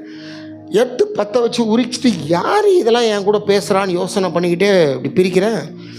பிரித்து வைக்கும்போது யாரோ சொல்கிறாங்க இந்த பேக்கெட்டை நாளைக்கு பிடிக்கலாமே, இப்போ போய் படுக்க தானே போகிறேன் எதுக்கு அப்படின்னு உணர்வு வருது. எனக்கு மந்திரம் போட்ட மாதிரி அது சொல்கிறதெல்லாம் நான் செய்கிறேன். ஆட்டோமேட்டிக்காக நாமல்ல அப்படின்னு மூடி வச்சிட்டேன். இவனுக்கு என்னடா ஒன்றும் இல்லை, எனக்கு தலைவலி, நான் கிளம்பி வந்துட்டேன். நான் மட்டும் எப்போவுமே நாங்கள் காலையில் குடிக்க ஆரம்பித்தோன்னா ஒரு 12-11 மணி நேரம் குடிப்போம், விடிய நைட் ஷூட்டிங் முடிச்சுட்டு சீக்கிரம் வந்துட்டேன். என் ஒய்ஃபுக்கெலாம் ஆச்சு, என்ன வந்துட்டீங்க, உடனே தூங்கிட்டேன்.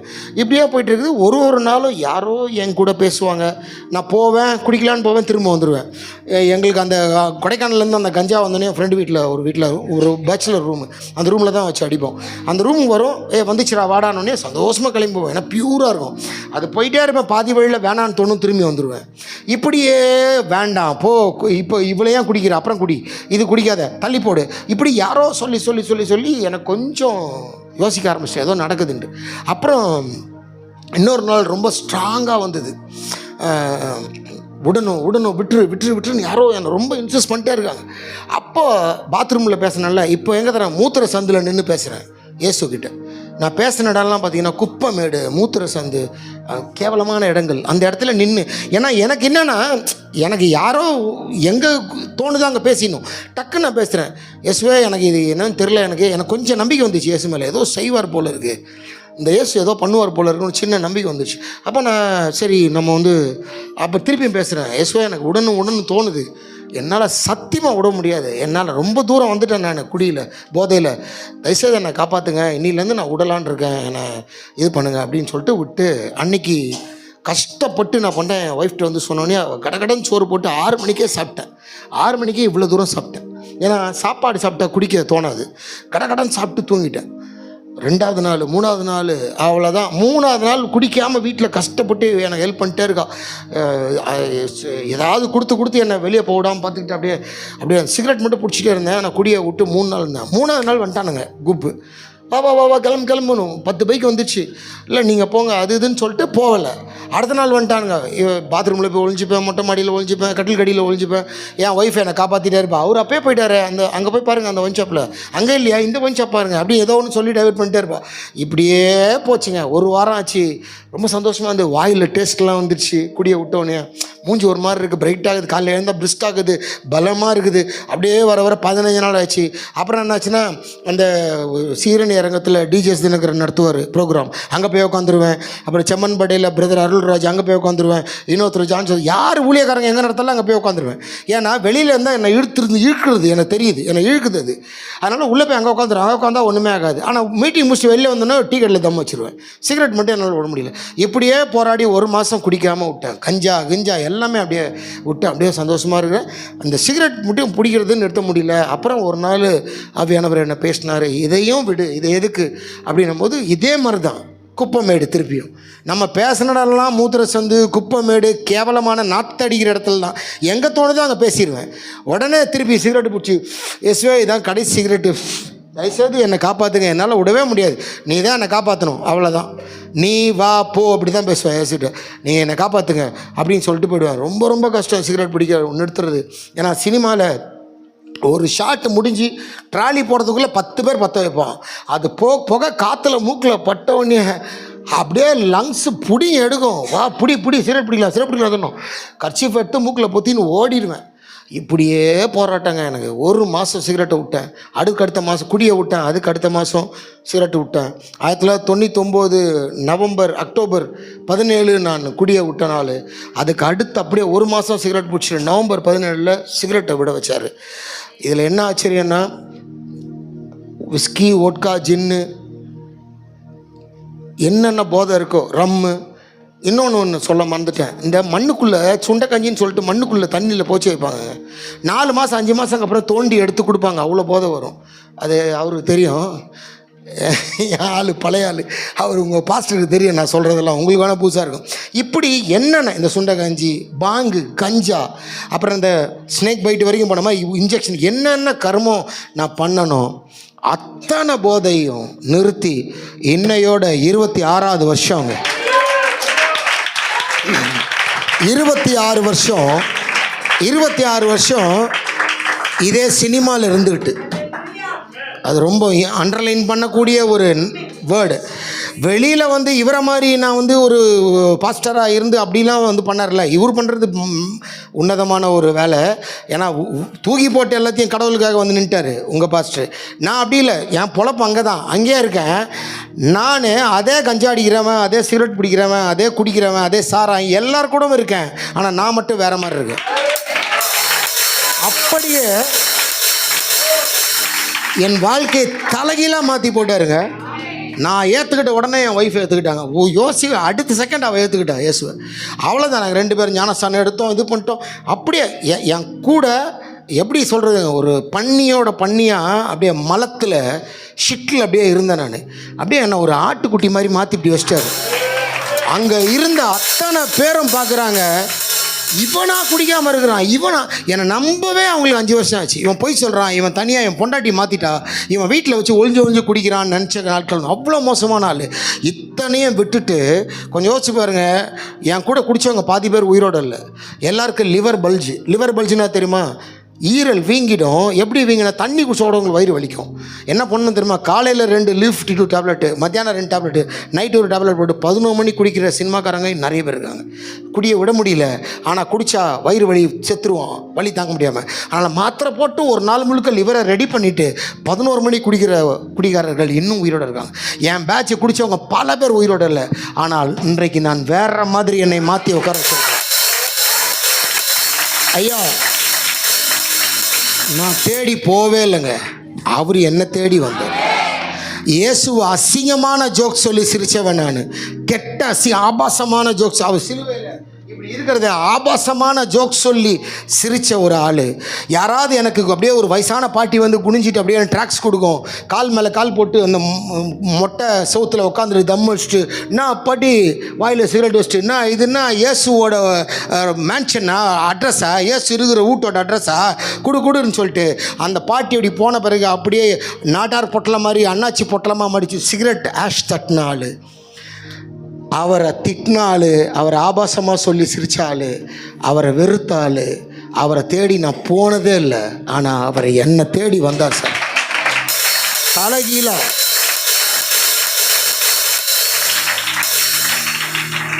பாடுவோமா, நான் தேடி போகவில்லை, என்ன தேடி வந்தாரையா, நான் தேடி போகவில்லை, என்ன தேடி வந்தாரையா, எந்தன் இயேசுவே, எந்தன் இயேசுவே, எந்தன் இயேசுவே, எந்தன் இயேசுவே. ஓ தங்கத்தை கேட்கவில்லை, வைரத்தை கேட்கவில்லை, உள்ளத்தை கேட்டாரையா. அஸ்திய கேட்கவில்லை, அந்தஸ்த கேட்கவில்லை, இதயத்தை கேட்டாரையா.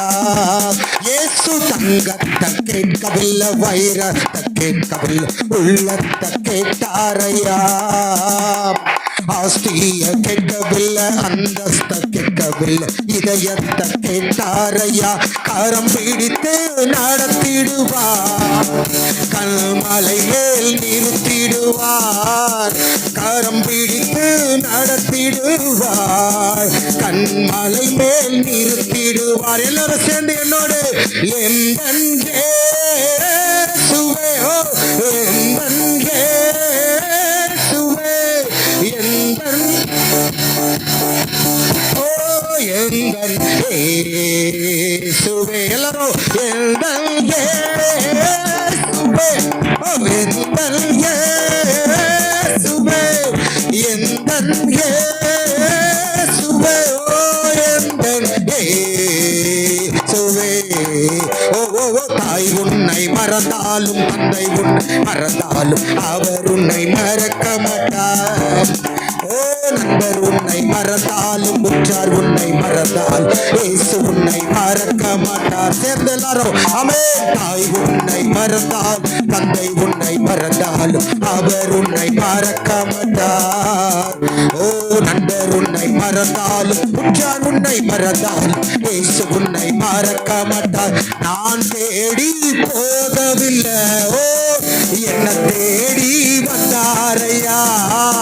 நான் தேடி போகவில்லை, என்ன தேடி வந்தாரையா. சொல்லுமா எந்தன் ஓ எந்தன் இயேசுவே, எந்தன் இயேசுவே. உற்சாகமா எந்தன் இன்னும் கடைசி தடவை ஒரு தடவை எந்தன் இயேசு, எந்தன் இயேசுவே, எந்தன் இயேசுவே, எந்தன் இயேசுவே. கையை தட்டி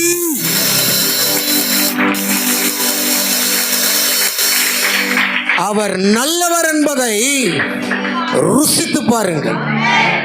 அவரை மேல நம்பிக்கையா இருக்கிற மனுஷனும் மனுஷியும் பாக்கியவான்.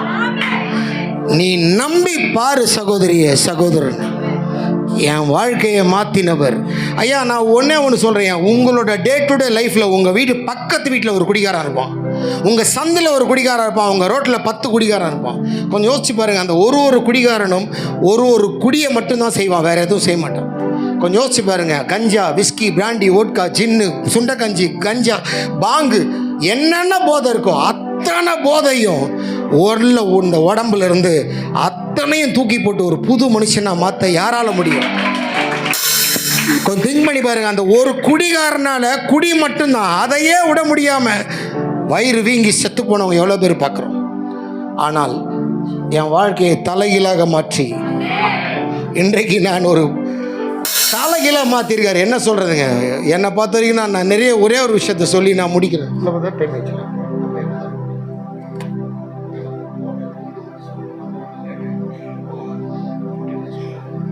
எல்லா குடிகாரங்களும் நல்லவங்க. அவங்க பார்க்குறாங்க, சே எவ்வளோ நல்லவராக பேசிகிட்டு இருந்தாலும் என்ன இருந்தாலும் குடிக்கு சப்போர்ட் பண்ணுறான். அந்த அந்த தாத்தா அவர் பார்க்குறாரு, அந்த அம்மா பார்க்குறாங்க, இவ்வளோ நேரம் நல்லா தானே பேசியிருந்தான், என்னாச்சு? ஆமாங்க, எல்லா குடிகாரனும் நல்லவங்க. ஏன் தெரியுமா? எல்லா குடிகாரனும் ஃபுல் போதையில் இப்போ நைட்டு வந்து பொண்டாட்டி அடித்து புள்ளைய தலையிலாக போட்டு சுற்றி 2 பீரோவை எட்டி ஓச்சு வண்டியை உதச்சி கையில் கீரில் ஊழ்ந்து பொண்டாட்டியை போட்டு 2 அரை விட்டு அப்படி இப்படி அலப்பறை பண்ணிட்டு தூங்கிடுவான். எல்லாம் தூங்கிட்டு காலையில் எழுந்த உடனே அவன் ஒரு டைலாக் சொல்லுவான், சார் சி இந்த கர்மத்தை நிலிருந்து குடிக்கவே கூடாது அப்படின்னுவான். ஏன் அப்படி சொல்கிறேன் தெரியுமா? காலில் ஒரு தலை வலிக்கும் சார், அது பேர் வந்து ஹேங் ஓவர். அந்த ஹேங் ஓவருக்கு நீ டீ, காஃபி, ஜூஸு, கஷாயம் எது குடித்தாலும் அந்த ஹேங் ஓவர் போகாது. ஒரு 45 போட்டால் தான் போகும். யோசிச்சுப்பாரு, நைட்டு பொண்டாட்டிய முடியை பிடிச்சி 2 எட்டி ஓச்சு பிள்ளைய தலைகீழாக சுற்றி இப்படி ஆட்டி 2 பீரோவை உடச்சி அப்படிலாம் பண்ணிட்டு ஓன்னு தூங்கிட்டு காலில் எழுந்து அமைதி. எல்லா குடிக்காரனு காலையில் பார்த்தீங்களா கம்முன்னு பாடி பூனை மாதிரி இருப்பான். காலையில் எழுந்து தலை தாங்க முடியல, எது குடித்தாலும் போடல. ஒரு 45 போட்டான்னா பொண்டாட்டி அந்த தொடப்பத்தை இது எடுத்துக்கும், திருப்பி போறியான்ட்டு. அப்போ அவன் சொல்லுவான், சீ, இந்த கர்ம தண்ணியிலேருந்து குடிக்கவே கூடாது அப்படின்னு காலையில் சொல்லுவான் சார். எல்லா குடிகாரனும் மத்தியானம் வரைக்கும் அதான் சொல்லுவான், 4 மணி வரைக்கும் அதை சொல்லுவான், 6 மணி வரைக்கும் அதை சொல்லுவான், 7 மணிக்கு தன்னால் நடந்து அந்த ஒயின் ஷாப் போயிடுவான். சிரிச்சுக்கிட்டே யோசிங்க, யாருங்க அப்படி கூட்டின்னு போகிறது? எது அவனை டிரைவ் பண்ணி கூட்டு போகுது அந்த ஒயின் ஷாப்புக்கு? குடிவெறி ஆவி, போதையின் ஆவி. அது எல்லா தெருவிலையும் எல்லா வீட்லேயும் நீக்கமர நிறுத்துறது. ஐயா, அந்த ஆவி மந்திரவாதிக்கு அடங்காது, அந்த ஆவி குறி சொல்கிறவனுக்கு அடங்காது, அது வேற எந்த, அது அடங்குகிற ஒரே நாமம் இயேசு. அது அடங்குகிற ஒரே நாமம் இயேசு சார், ஒரே நாமம். அந்த பேரை சொன்னா ஓடும் சார், ஓடும் ஓடும், நிற்க முடியாது. சரி, என்ன சாட்சி? நான் தான் சாட்சி, நான் தான் சாட்சி. ஒரு குடிகாரனையே திருத்த முடியலையே, இத்தனை போதை உள்ள இருந்த ஆளை மாற்ற யாரால் முடியும்? இயேசுன்னு ஒருத்தர் வந்தார்னா எவன் வேணா மாறுவான் சார். உன் புள்ள மாறும், உன் புருஷன் மாறுவான், எது வேணா மாறும்.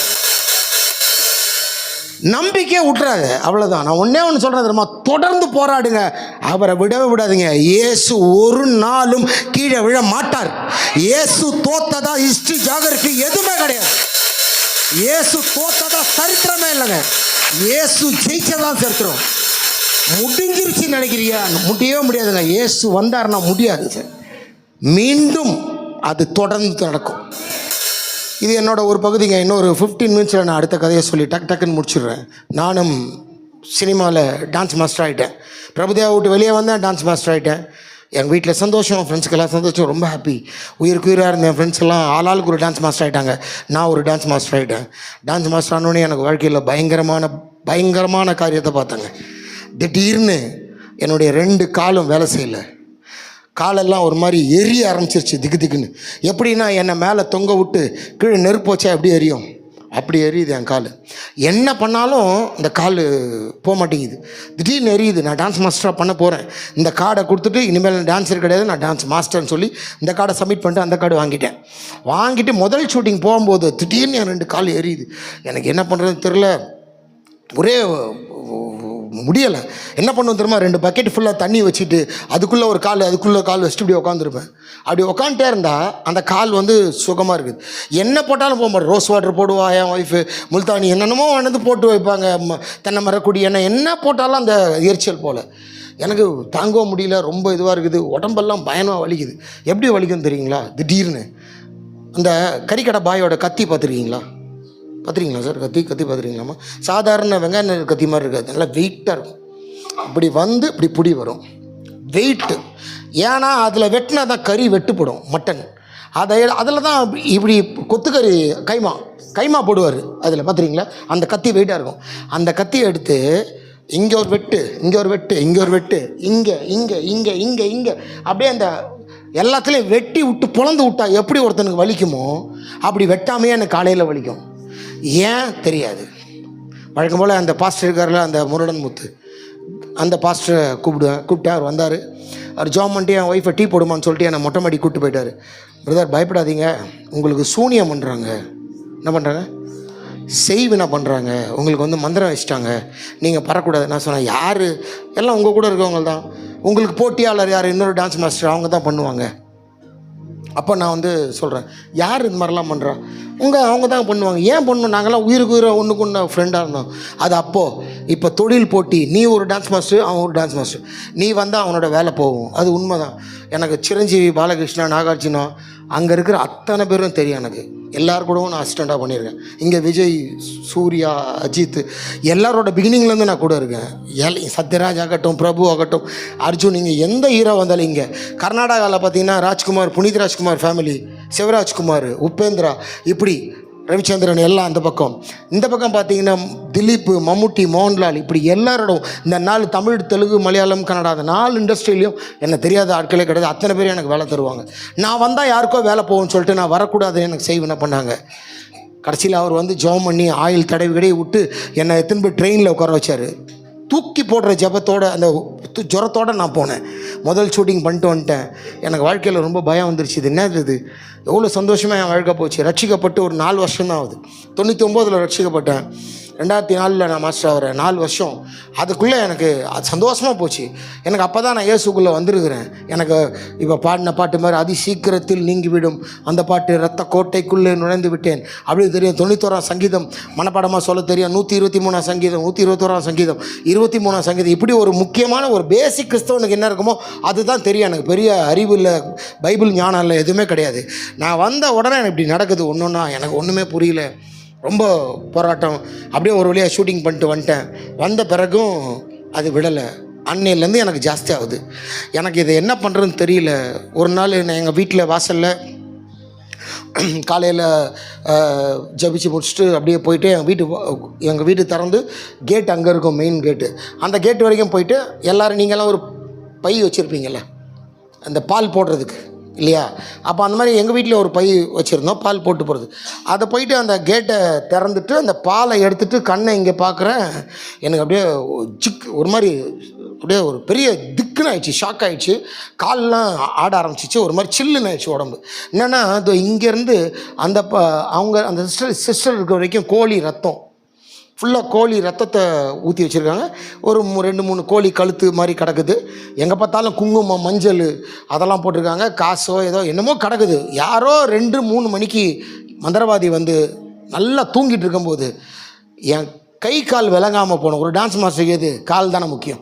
ஸோ அந்த கால் கையை மெயினாக கால் விளங்காமல் போகணும்னு சொல்லிட்டு எப்படி இருந்தாலும் இப்போ இங்கே இருக்காங்க, இங்கேருந்து அந்த பெட்டி இருக்கிறது வரைக்கும் தாண்டியாக லீப் பண்ணியாக போக முடியாதுல. எப்படி இருந்தாலும் கால் அதில் வச்சு தானே ஆகணும்.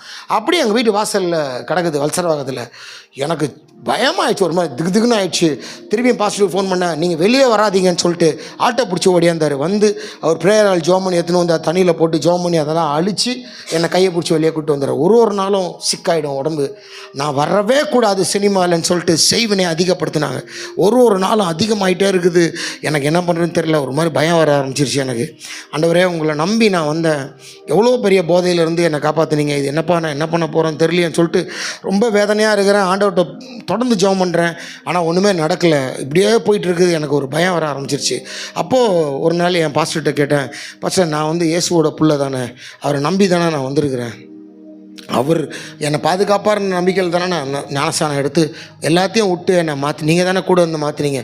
இப்போ இந்த போராட்டமாக இருக்க எனக்கு என்ன பண்ணுறதுன்னு தெரில, எனக்கு சொல்லுங்கள். இது என்னை தொடக்கூடாது, இந்த மந்திரம் என்னை வந்து தொடக்கூடாது, மந்திரவாதி என்னை தொடக்கூடாது, என்ன பண்ணணும்? அப்போ அவர் சொன்னார். அவர் எனக்கு ரொம்ப அழகாக எக்ஸ்ப்ளனேஷன் கொடுத்தாரு. அவர் ரொம்ப படிக்கலை, ஆனால் ரொம்ப அழகாக சொன்னார். பார்த்தா நீங்கள் வந்து கிறிஸ்துவுக்குள்ளே வந்து ஒரு குழந்தை, ஒரு பிறந்த குழந்தை என்ன பண்ணும், இப்படியே வானத்தை பார்த்து படுத்துன்னு கையை காலை ஆடிட்டு சிரிக்கும், தூங்கும். ஒரு குழந்தை மாதிரி நீங்கள் இப்போ தான் பிறந்திருக்கீங்க கிறிஸ்துவுக்குள்ளே. நீங்கள் கொஞ்சம் கொஞ்சமாக குப்புறப்படுக்கணும், தவளணும், அப்படியே ஏதாவது பிடிச்சி நிற்கணும், அப்புறம் பிடிச்சிக்கிட்டே அப்படி நடக்கணும், அப்புறம் கையை விட்டு நடக்கணும், ஓடணும். இவ்வளோ ஸ்டேஜ் இருக்குது.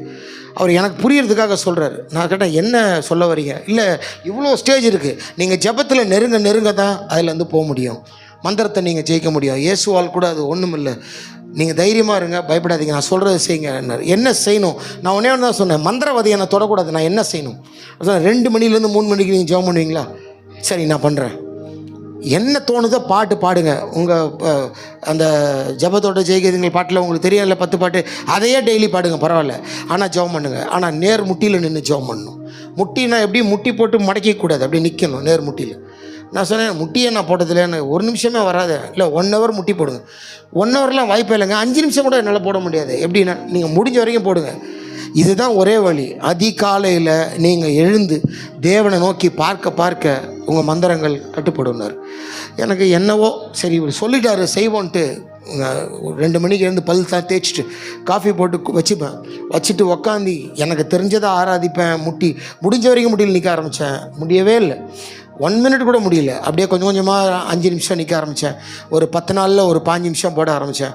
இப்படியே முட்டி போட்டு ஒரு மாதம் வரைக்கும் அப்படியே பண்ண ஆரம்பித்தேன். தொடர்ந்து முட்டி போட ஒரு 3/4 ஹவர் போட ஆரம்பிச்சிட்டேன். டெய்லி துதிக்க ஆரம்பிச்சேன்னா ரொம்ப கான்ஃபிடன்ஸ். என் ஒய்ஃபை என் கூட வருவாங்க. சில நேரம் முடியாது, பாவம் பலகினம், முடிஞ்ச வரைக்கும் வருவாங்க, என் கூட வந்து போடுவாங்க. ஒரு நாள் கரெக்டாக இப்படியே 1 மாதம் பண்ணேங்க. மந்திரவாதி என்னை தொடவே முடியல. ஃபுல் அண்ட் ஃபுல் ரொம்ப சந்தோஷமாயிடுச்சு. மந்திரம் அவனுங்க பண்ணுறது எனக்கு நல்லா தெரியுது. எனக்கு அட்டாக் ஆகலை. கடன்னு ஷூட்டிங் நடக்குது, தொடர்ந்து வேலை நடக்குது, ரொம்ப சந்தோஷமாயிடுச்சு எனக்கு. ஆனால் மந்திரவாதி நம்மளோட புத்திசாலி. இவனை தொட முடியலையே அப்படின்னு அவன் பார்த்துட்டான். இவன் என்னமோ பண்ணுறான், ஏதோ ஒன்று பாதுகாக்குது, ஏதோ சக்தி இவனை பாதுகாக்குது. அப்போ இவனை தொடக்கூடாதுன்னா இவன் ஷூட்டிங் வரக்கூடாது. அவங்க நிறுத்தலை. சினிமாக்காரங்க எப்படி தெரியுங்களா, 50,000 ரூபாய்க்கு மந்திரம் பண்ணுவாங்க. சும்மா 3000 2000லாம் கொண்டு போக மாட்டாங்க. ஒரே ஷாட்டில் 50,000 ரூபா கொடுப்பான். அவன் வரவே கூடாது. அவன் காலை விளங்காமல் பண்ணு, கை கால் ஒடுங்கி படுத்துக்கணும். அவன் அப்படி தான் பண்ணுவாங்க. சில டைம் 1 லட்ச ரூபா கொடுப்பாங்க. 1 லட்ச ரூபா கொடுப்பாங்க. 1 வாரம் டைம் எடுத்துக்கோ, அவன் வரக்கூடாது, அவன் படுத்த படிக்க ஆயிடணும். இப்படி பல பேர் இவன் அவனுக்கு பண்ணுவான், அவன் இவனுக்கு பண்ணுவான். அதனால் போயிட்டுருக்கு. இப்போ என்னாச்சு, இப்படியே போய் எனக்கு சொல்லிட்டாங்க நீங்கள் இது பண்ணக்கூடாதுன்னு. நான் 1 மாதம் போராடி பார்த்து ஒரு மாதிரி இதாகிடுச்சு. அப்போ மந்திரவாதி ஒரு பிளான் போட்டான். உன் பொண்டாட்டி நல்லா இருந்தால் தானே நீ வருவ.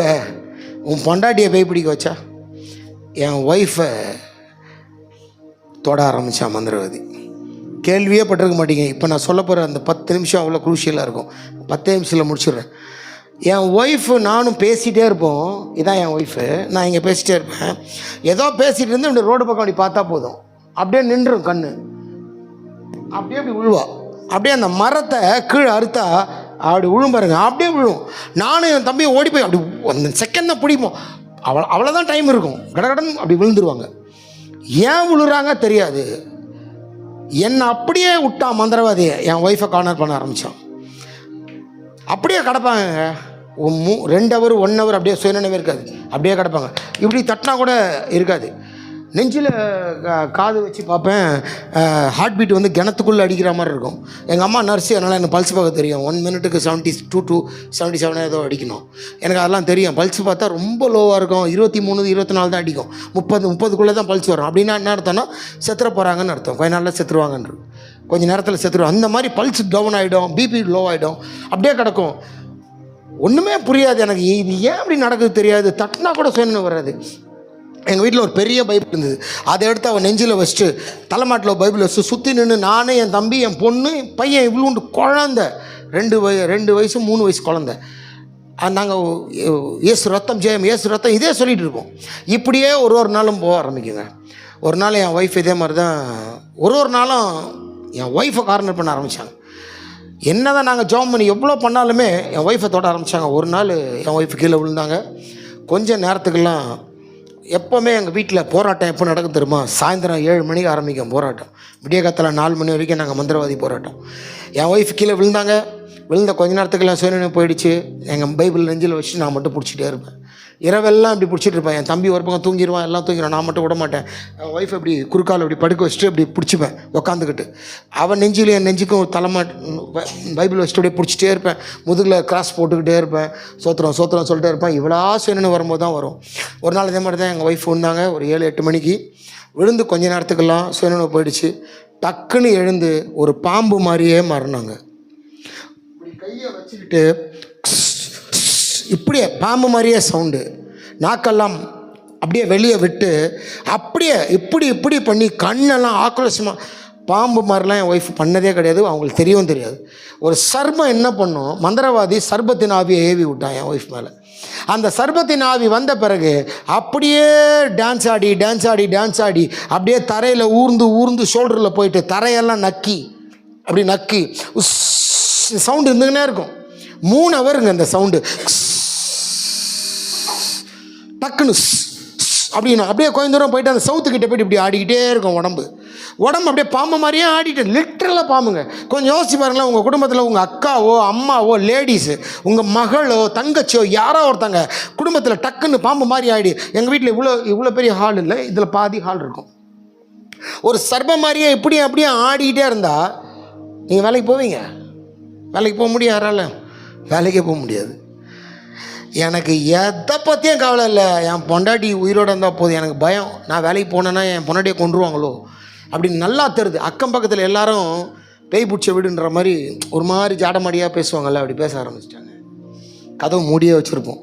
திடீர்னு கீச்சுன்னு ஒரு சவுண்டு எங்கள் குடும்பத்தில் உள்ள சவுண்டு வரும். சவுண்டு வெளியே வந்ததுன்னா அசிங்கமாயிட்டுன்னு சொல்லிட்டு பண்ணி வைப்பேன். இப்படியே ஒரு நாள் எங்கள் வாழ்க்கை போயிட்டே இருந்தது. ஒரு நாள் என் ஒய்ஃப் வந்து இது நடுவில் சாப்பாடு வழியில், நீங்கள் யாராவது ஒரு 2 மாதம் சமைக்காமல் இருந்திருக்கீங்களா? நாங்கள் எங்கள் வீட்டில் சமைக்காமல் இருந்திருக்கோம்.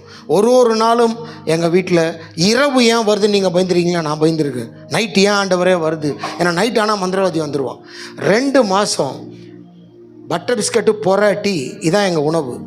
யாரும் எங்களுக்கு சோறே போட முடியாது. ஏன்னா என் ஒய்ஃபால் சமைக்கவே முடியாது. ஏன்னா ஒரு நாளும் போராட்டம் முடிகிறதுக்கே விடிய காத்தால் ஆகிடும். அதுக்கப்புறம் நாங்கள் எங்கே போய் பசங்க ஸ்கூல் ட்ரெஸ்ஸு அது காணாமல் போவோம், பசங்க சிக்காயிடுவாங்க. பசங்களை டாக்டர்கிட்ட கூப்பிட்டு போயிட்டு வந்து என் ஒய்ஃபை என் தம்பி பார்த்துட்டு இருப்பான், இல்லை என் தம்பி பசங்களை கூப்பிட்டு வருவான், நான் என் ஒய்ஃபை பார்த்துட்டு இருப்பேன்.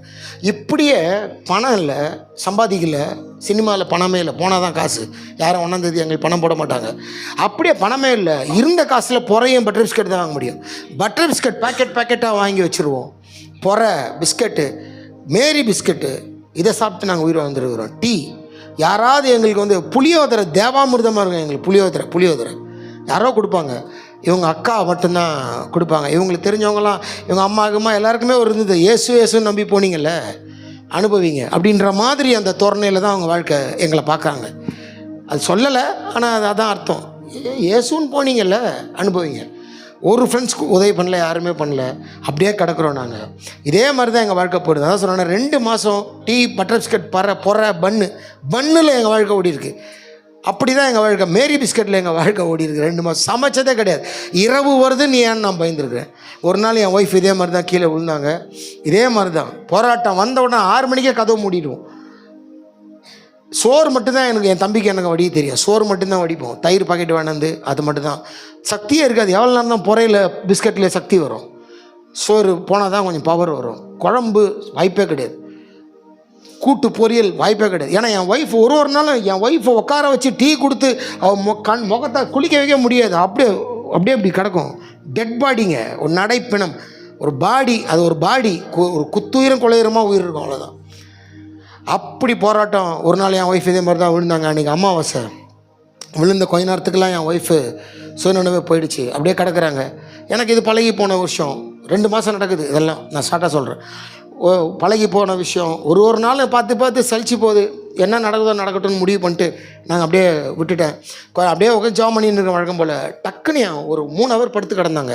திடீர்னு என் ஒய்ஃப் எழுந்து இங்கே போய் இடிச்சிக்கிறாங்க, அங்கே போய் இடிச்சிக்கிறாங்க, டம்முன்னு இடிச்சிக்கிறாங்க. ஓடுறா, ஏன் ஓடுறா, என்ன ஓடுறாருன்னு நான் கேட்டேன். என்னாச்சுன்னா நீங்கள் எங்கே இருக்கீங்க அப்படின்னு சொல்லிட்டு, எனக்கு ஏன் கண்ணு தெரில அப்படின்னு கேட்குறாங்க. கண்ணு தெரியலையா? ஏன் என்னாச்சு? இல்லை எனக்கு கண்ணு தெரிலங்க, என்னை காப்பாற்றுங்க அப்படின்னு ஓடியாந்து பக்கத்தில் வாங்க.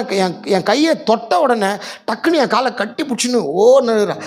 இவ்வளோ நேரம் என்னை மந்திரவாதி ஒரு பணத்தோடு வச்சு என்னை கட்டி போட்டு வச்சுருந்தான். நான் இப்போ எப்படி வந்தானே தெரில. என்னை காப்பாற்றுங்க, கை விட்றாதீங்க, கண்ணு தெரிலங்க, என்னை காப்பாற்றுங்க. ஒரு பணமாக என்னை வச்சு எங்கேயோ இருட்டறையில் நான் கட்டி போட்டு வச்சுருக்கான். நான் கட்டி போட்டிருந்தேன். இப்போ எப்படி வந்தேன்னு தெரில. என்னை விட்றாதீங்க, எனக்கு பயமாக இருக்குங்க, என்னை காப்பாற்றுங்க சொல்லும் போதே திருப்பி சுயநினைவு போயிடுச்சு. அவ்வளோதான். பாடி என் கையில். ஐயா, அம்மா கொஞ்சம் சகோதரியை கொஞ்சம் திங்க் பண்ணி பாருங்கள். ஒரு ரவுடி வந்தால் அவனை குத்தலாம், வெட்டலாம், துப்பாக்கியில் சுடலாம், கரண்ட்டில் ஷாக் வைக்கலாம், போலீஸில் பிடிச்சி கொடுக்கலாம், 4 பேரை கூப்பிட்டு சண்டை போடலாம். ஒரு செத்த ஆவியையும், ஒரு குட்டி சாத்தானையும், ஒரு ரத்த காட்டேரியும், ஒரு பேயையும் பிசாசியும் நம்ம எங்கெங்கே தேட முடியும்? எங்கே போய் சொல்லுவீங்க? முதல்ல இதை சொன்னால் நம்ப கூட மாட்டாங்க. எவ்வளோ கொடுமையான அந்த சீனை கற்பனை பண்ணி பாருங்கள். இதை யார்கிட்ட சொல்லுவீங்களா? சொன்னால் கூட நம்ப மாட்டாங்க. மண்டே டங்கு இடிச்சுக்கிட்டு அழுதுருக்கிறேன். சவுத்தில் அந்த கொலை வெறியும் சவுத்தில் அடித்து கண்ணி போயிடும். யாரை போய் அடிக்கிறது? யார் மந்திரவாதி? எவன் செய்ய சொல்கிறான் அது தெரில. எந்த மந்திரவாதி வரான்னு தெரில. என்ன பண்ணியிருக்கான்னு தெரில. ஏன் இந்த போராட்டம் எனக்கு அதுவும் தெரில. மண்டே அடிச்சு என் ஒய்ஃப் படுற வேதனையை பார்த்து கதறி தனியாக அழுதுருக்கிறேன். ஏன்டவரே எங்களுக்கு இந்த ஒய்ஃப் கதறி விழுந்து அப்படி மண்டையில் அடிச்சுன்னு அழுவேன். என்ன செய்ய முடியாது. அவனா எப்போ போகிறானோ அப்போ தான் என் ஒய்ஃப் ரிலீஸ் ஆகும். இப்படியே போராட்டம் போச்சுங்க. ஒன்றும் சொல்கிறதுக்கு இல்லை. என்னை யார்ட்டையும் பேசவும் முடியல. ஷூட்டிங்கே போகல. என்னை எல்லோரும் ஷூட்டிங்கில் மறந்துட்டாங்க. மாவழி அமாவாசைன்னு ஒன்று வந்தது. அந்த அமாவாசையில் பெரிய அமாவாசை, ரொம்ப பயங்கரமான அமாவாசை. அன்றைக்கி அந்த செத்தவங்களுக்கெல்லாம் துதி கொடுப்பாங்க. அன்றைக்கி மந்திரவாதியோட முக்கியமான மேட்டர் என்ன, வானத்தில் இருக்கிற பிசாசுகள் பூமிக்கு உள்ளே இருக்க பிசாசுலாம் மேலே எழும்பி வரும். அன்றைக்கி அவன் டேட்டு சொல்லி சாவடிப்பான் மந்திரவாதி. இந்த டேட்டில் சாவடிக்கிறான்னா அந்த டேட்டில் அவன் மந்திரம் பண்ணானா செத்துருவாங்க. அவ்வளோ எப்பேற்பட்டாலாம் தூக்குவான். அந்த அளவுக்கு அவனுக்கு ஃபுல் ஆதிக்க இருட்டுக்கு ஆதிக்க சக்திக்கு பவர் ஏறுற நாள் அந்த மாவழி அமாவாசை. உங்கள் வீட்டில் ரொம்ப வயசானவங்களாம் தான் கேட்டு பாருங்கள், இந்துவில் இருக்கவங்களை கேட்டு பாருங்க, மாவழி அமாவாசைனா ரொம்ப சொல்லுவாங்க. அந்த விக்கிரகத்தை கொண்டு வருவாங்க, சுடுகாட்டில் இந்த காய்கறியெல்லாம் தூக்கி போடுவாங்க. யாருக்காவது தெரிஞ்சிங்கன்னா நீங்கள் இப்போ நான் பார்த்துருக்கேன் சின்ன வயசில், காய்கறிலாம் அவங்க வியாபாரம் பெருகணும்னு சொல்லிட்டு மந்திரம் பண்ணி அந்த காய்கறிலாம் அந்த இப்படி நடக்கும்.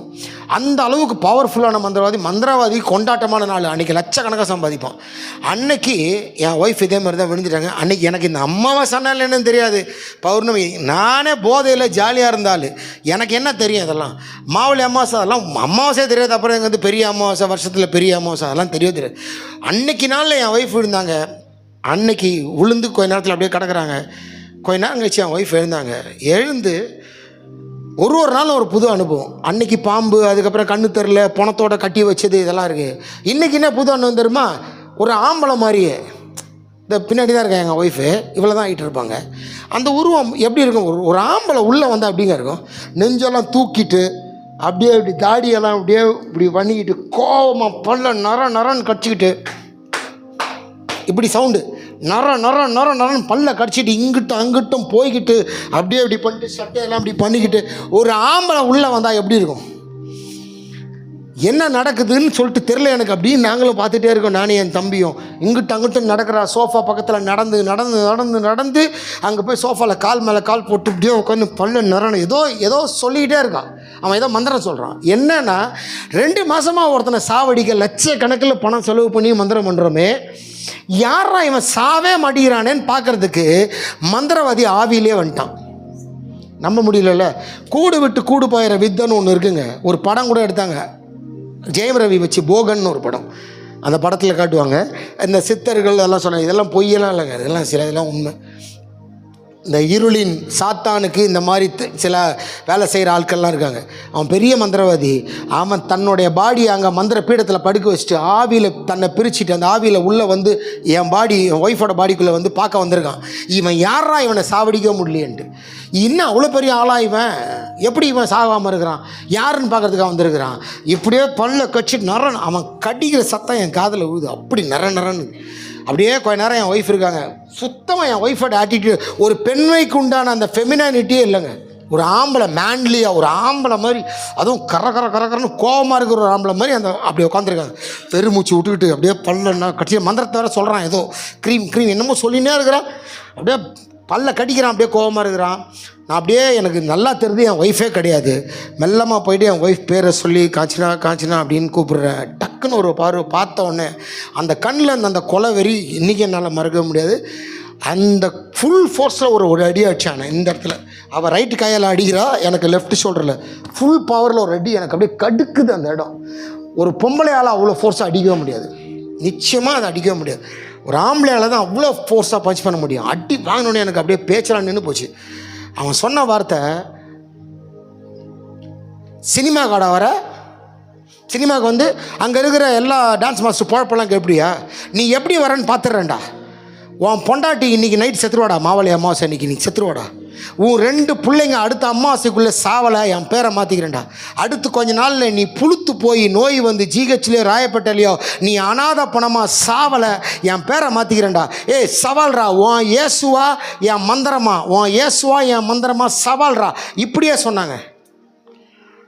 இதை தான் நான் வந்து யூடியூப்பில் எங்கே தருமா எடுத்தோம். என் யூடியூப்பில் 8 லட்சம் பேர் பார்த்துருக்காங்க. இவரோட சர்ச்சில் தான் அதை எடுத்தது. இந்த சபையில் தான், உங்கள் சபையில் தான் அதை வீடியோ எடுத்து 8.5 லட்சம் பேர் இன்றைக்கி பார்த்துட்டே இருக்காங்க. இன்னும் அதுக்கு தலைப்பு என்ன தெரியுமா வச்சேன், அவன் மந்திரவாதி சொன்ன டைலாக் தான். சவால்ரா, உன் இயேசுவா என் மந்திரமா சவால்ரா. இதை தான் டைட்டிலாகவே வச்சுருக்கேன். எனக்கு என்ன பேசுன்னு தெரில. இவனை கதறணுமா, என்னை விட்டுரு என் பொண்டாட்டியன்னு காலில் ஊந்து கெஞ்சணுமா, இல்லை போடா முடிஞ்சதை படுறா என் இயேசு காப்பாற்றுவாருன்னு சொல்லணுமா தெரில. பேச்சே வரல. அப்படியே பார்த்துட்டே இருக்கேன். எப்போ தூங்கணும்னு தெரில.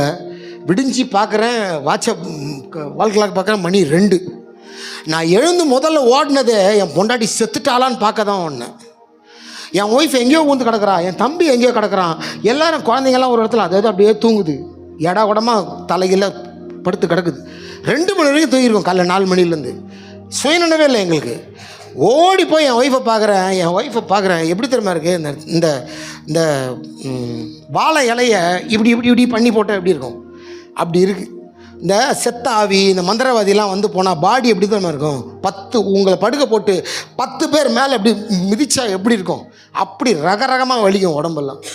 எங்கே தொட்டு இப்படி தூக்குனாலும் ஆன்னு கத்துறா. அவளை தூக்குறேன், அவளை பார்க்க எனக்கு கண்ணீர் வர ஆரம்பிச்சிருச்சு. என்னால் சகிக்க முடியல.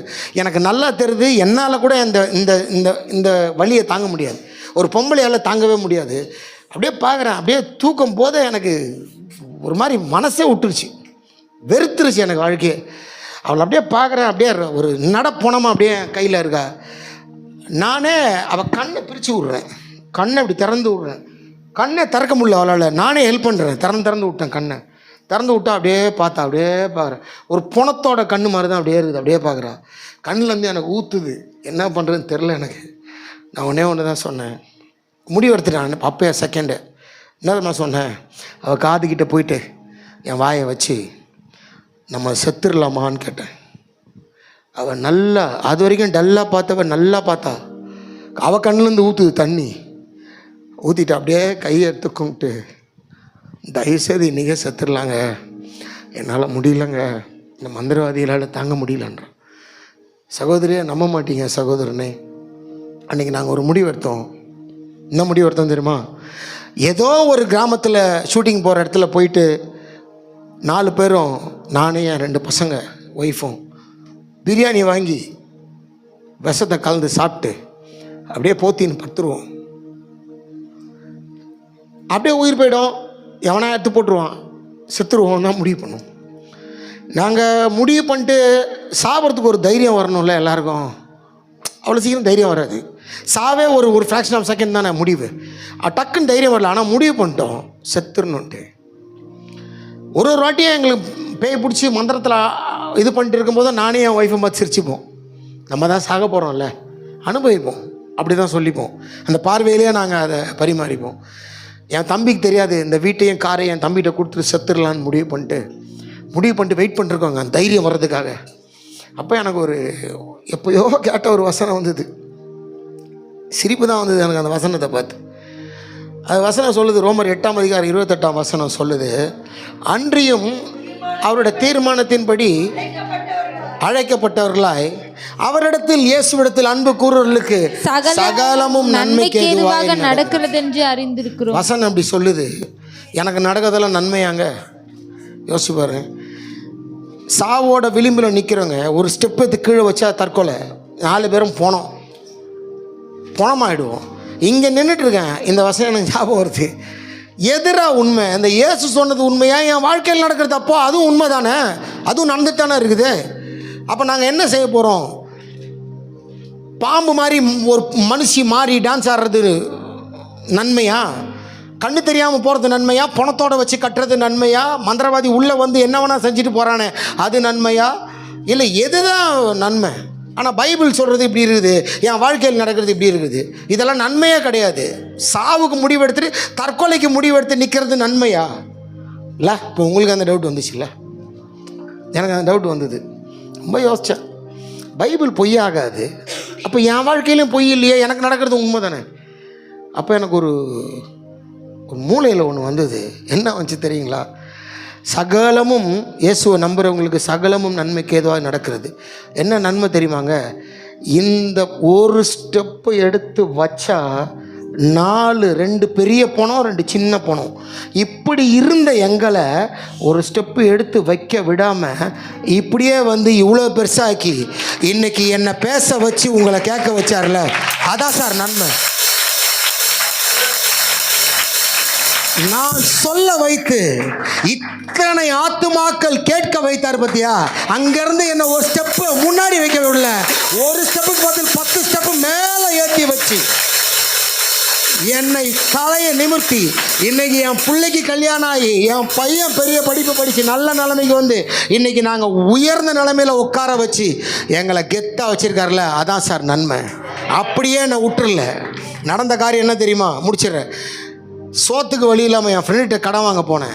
ஒய்ஃபை பார்த்துக்க சொல்லிட்டு, அவங்க அக்கா ஒருத்தங்க ரொம்ப எங்கள் கூட லக்ஷ்மின்னு ரொம்ப இணக்கமாக இருப்பாங்க, அவங்க வந்து கொஞ்சம் ஹெல்ப் பண்ணாங்க. அவங்கள பார்த்துக்க சொல்லிட்டு என் ஃப்ரெண்டை பார்க்குறதுக்கு காசு வாங்க போகிறேன். அப்படி போகும்போது என்னோடய பழைய ஃப்ரெண்டு ஒருத்தரை பார்த்தேன். அவர் பேர் ஜான் கில்பர்ட், ஐநாவரத்தில் இருக்கார். அவரை வந்து தற்செயலாக மீட் பண்ணுறேன். அவர் வந்து அவருக்கு கர்த்தர் கொடுத்த ஒரு வரம் என்னன்னா, நாங்கள்லாம் ஒன்றா தான் ஒரே இந்த மாதிரி வேலையெல்லாம் பார்த்துட்டு இருந்தோம். என் பழைய வாழ்க்கை மாதிரி தான் அவரும் இருந்தார். ஆனால் நான் சினிமாவுக்கு போகிறேன், அவர் இந்த பக்கம் ஊழியத்துக்கு போகிறாரு. கடவுள் அவருக்கு கொடுத்த வரம் என்னென்னா, மந்திரவாதி செய்த மந்திரத்தை அழிக்கிறது, மந்திரவாதி அடிக்கிறது, அதான் வரமே. அவர் என்னை பார்த்துட்டு நான் ப்ரைஸ் விளையாடணுன்னே, உன் வாயில் கெட்ட வார்த்தை தான் வரும், நீ ப்ரைஸ் விளையாடின்னு சொல்லி என்னை கட்டி பிடிச்சி பேச, அவரை பார்த்தோன்னே அழ வந்துருச்சு எனக்கு. அழுதுட்டு என் கதையெல்லாம் சொன்னோடனே, கவலையப்படாத, டீ கடையில் பேசுகிறோம், இன்றைக்கி சாயந்தரம் உங்கள் வீட்டுக்கு நான் வரேன், ஆண்டவர் உன்னை விடுவிப்பாருன்னாரு. எனக்கு சிரிப்பு தான் வந்தது. இவர் என்ன என் கூட ஒன்றா தண்ணி அடிச்சவர் தானே, இவர் என்ன பண்ண போகிறாரு? அப்படி தான் இயேசு அவங்க ஊரில் யாருமே மதிக்கலை, அற்புதமே பண்ணல இயேசு அவங்க ஊரில். அதே மாதிரி தான் இவர் நினச்சேன், கில்பர்ட்டு தானே என் கூட தான் ஒன்றா இருந்தார், இவர் என்ன பண்ண போகிறாருன்னு நினச்சேன். சாயங்காலம் 4 பேர் வந்தாங்க. என் ஒய்ஃப் தள்ள கை வச்சு ஜெபம் பண்ணோடனே முதல்ல வந்ததே அந்த பாம்பு தான். அந்த பாம்பு சொல்லுது, இது என்னோடய பொண்ணு. அவர் சொல்கிறாரு, இது இயேசுவோட பொண்ணு, இப்போது அது ஓம் பொண்ணு இருந்தது, அப்போது இந்த பக்கமே வரக்கூடாது நீன்னு சொல்லி அந்த பாம்பை எரிச்சு ஃபஸ்ட்டு அந்த பாம்பு தான் வந்துச்சு. அப்படியே லைனாக சொல்லிடுறேன். 4 நாள் 5 நாள் ஜெபம் பண்ணாங்க, சுருக்கமாக சொல்கிறேன். அடுத்து திருப்பி ஜெபம் பண்ணி தள்ள கை வச்சேன்னா என் ஒய்ஃப் நேராக போயிட்டு டிவி ரேக்கு பக்கத்தில் இருக்கிற அங்கே இந்த டெடிபேர் பொம்மை, அந்த பொம்மை, இந்த பொம்மை, கிட்டார், அது இதுன்னு என்ன பொம்மைலாம் அதெல்லாம் கொண்டு வந்து கையில் கொடுத்தா. என்னென்ன அதை ஜெபம் பண்ணி பார்த்தா தெரியுது, யாரோ எங்களுக்கு வந்து பிறந்த நாளைக்கு கல்யாண நாளைக்கெல்லாம் கிஃப்ட் பண்ணியிருக்காங்க, மந்திரம் பண்ணி கிஃப்ட் பண்ணியிருக்காங்க. அந்த மந்திரத்தோடு தான் வச்சு நாங்கள் வாழ்ந்துட்டு இருக்கோம். அதுக்கப்புறம் என் ஒய்ஃப் திருப்பி தலையில் கை வச்சு ஜெபம் பண்ணுறான். இதெல்லாம் அடுத்த நாள் சுருக்கமாக சொல்கிறேன். என் ஒய்ஃப் நேராக போயிட்டு பீரோவை திறந்து 6 பட்டு புடவை தந்து கொடுத்தா அவர்கிட்ட. அவள் கொடுக்குறா என் ஒய்ஃபு மயக்கத்திலேயே. கர்த்தருடைய வல்லமை அப்படி நடத்துது. கை வச்சோடனே நேராக போய் அவள் தந்து கொடுக்குறா. அப்படியே தூக்கத்திலே இருக்கிற மாதிரி இருக்கிறா. என்னன்னு ஜெபம் பண்ணால் மந்திரம் பண்ணி பட்டு புடவை கொடுத்துருக்குறாங்க. இந்த பட்டு புடவையெல்லாம் எப்போ என் ஒய்ஃப் கட்டுறாலோ அன்னைக்கு எனக்கும் ஒய்ஃபுக்கும் கொலவெறி சண்டை வந்து 3 முறை துப்பட்டாவில் தூக்கு போடுறது ட்ரை பண்ணியிருக்கா. அந்த அளவுக்கு மோசமான இது. அத்தனை மந்திர பொருளாக அழிச்சு அதுக்கப்புறம் உள்ள என் வீட்டு வாசலில் ஓட்டை போட்டு ஒரு நூல் பொம்மையில் செஞ்ச பொம்மை, குடிச்சாதான் பொம்மை போச்சு வச்சுருந்தாங்க, அதெல்லாம் எடுத்தார். என் பசங்க ஸ்கூல் ட்ரெஸ்ஸில் மந்திரம், பசங்க ட்ரெஸ்ஸில் மந்திரம், ஸ்கூல் புக்ஸில் மந்திரம், ஷூவில் மந்திரம். அங்கங்கே எனக்கு வந்து பார்த்திங்கன்னா கருப்பு கலர் துணி கிடக்கும், அப்புறம் மை டப்பா கிடக்கும், அப்புறம் மரப்பாச்சியில் செஞ்ச அந்த பாதி பொம்மை கிடக்கும், என்னென்னோ கிடக்கும். என் தொப்பியில் மந்திரம், என் பைக்கில் மந்திரம், எனக்கு காசே வரக்கூடாதுன்னு காசில் மந்திரம். இப்படி ஒரு காரியம் மந்திரத்தை சுற்றி ஃபுல் மந்திரத்தை வச்சுக்கிட்டு அது நடுவில் நாங்கள் வாழ்ந்துருக்கிறோம். 3 முறை தற்கொலைக்கு முயற்சி பண்ணாங்க எங்கள் ஒய்ஃபு. அந்த அளவுக்கு எங்கள் 2 பேருக்குள்ள சண்டை வரும். ஏன்னு தெரியாது. அடித்து எனக்கு பாருங்கள் இந்த இடத்துல எத்தனை தையல் பாருங்கள்.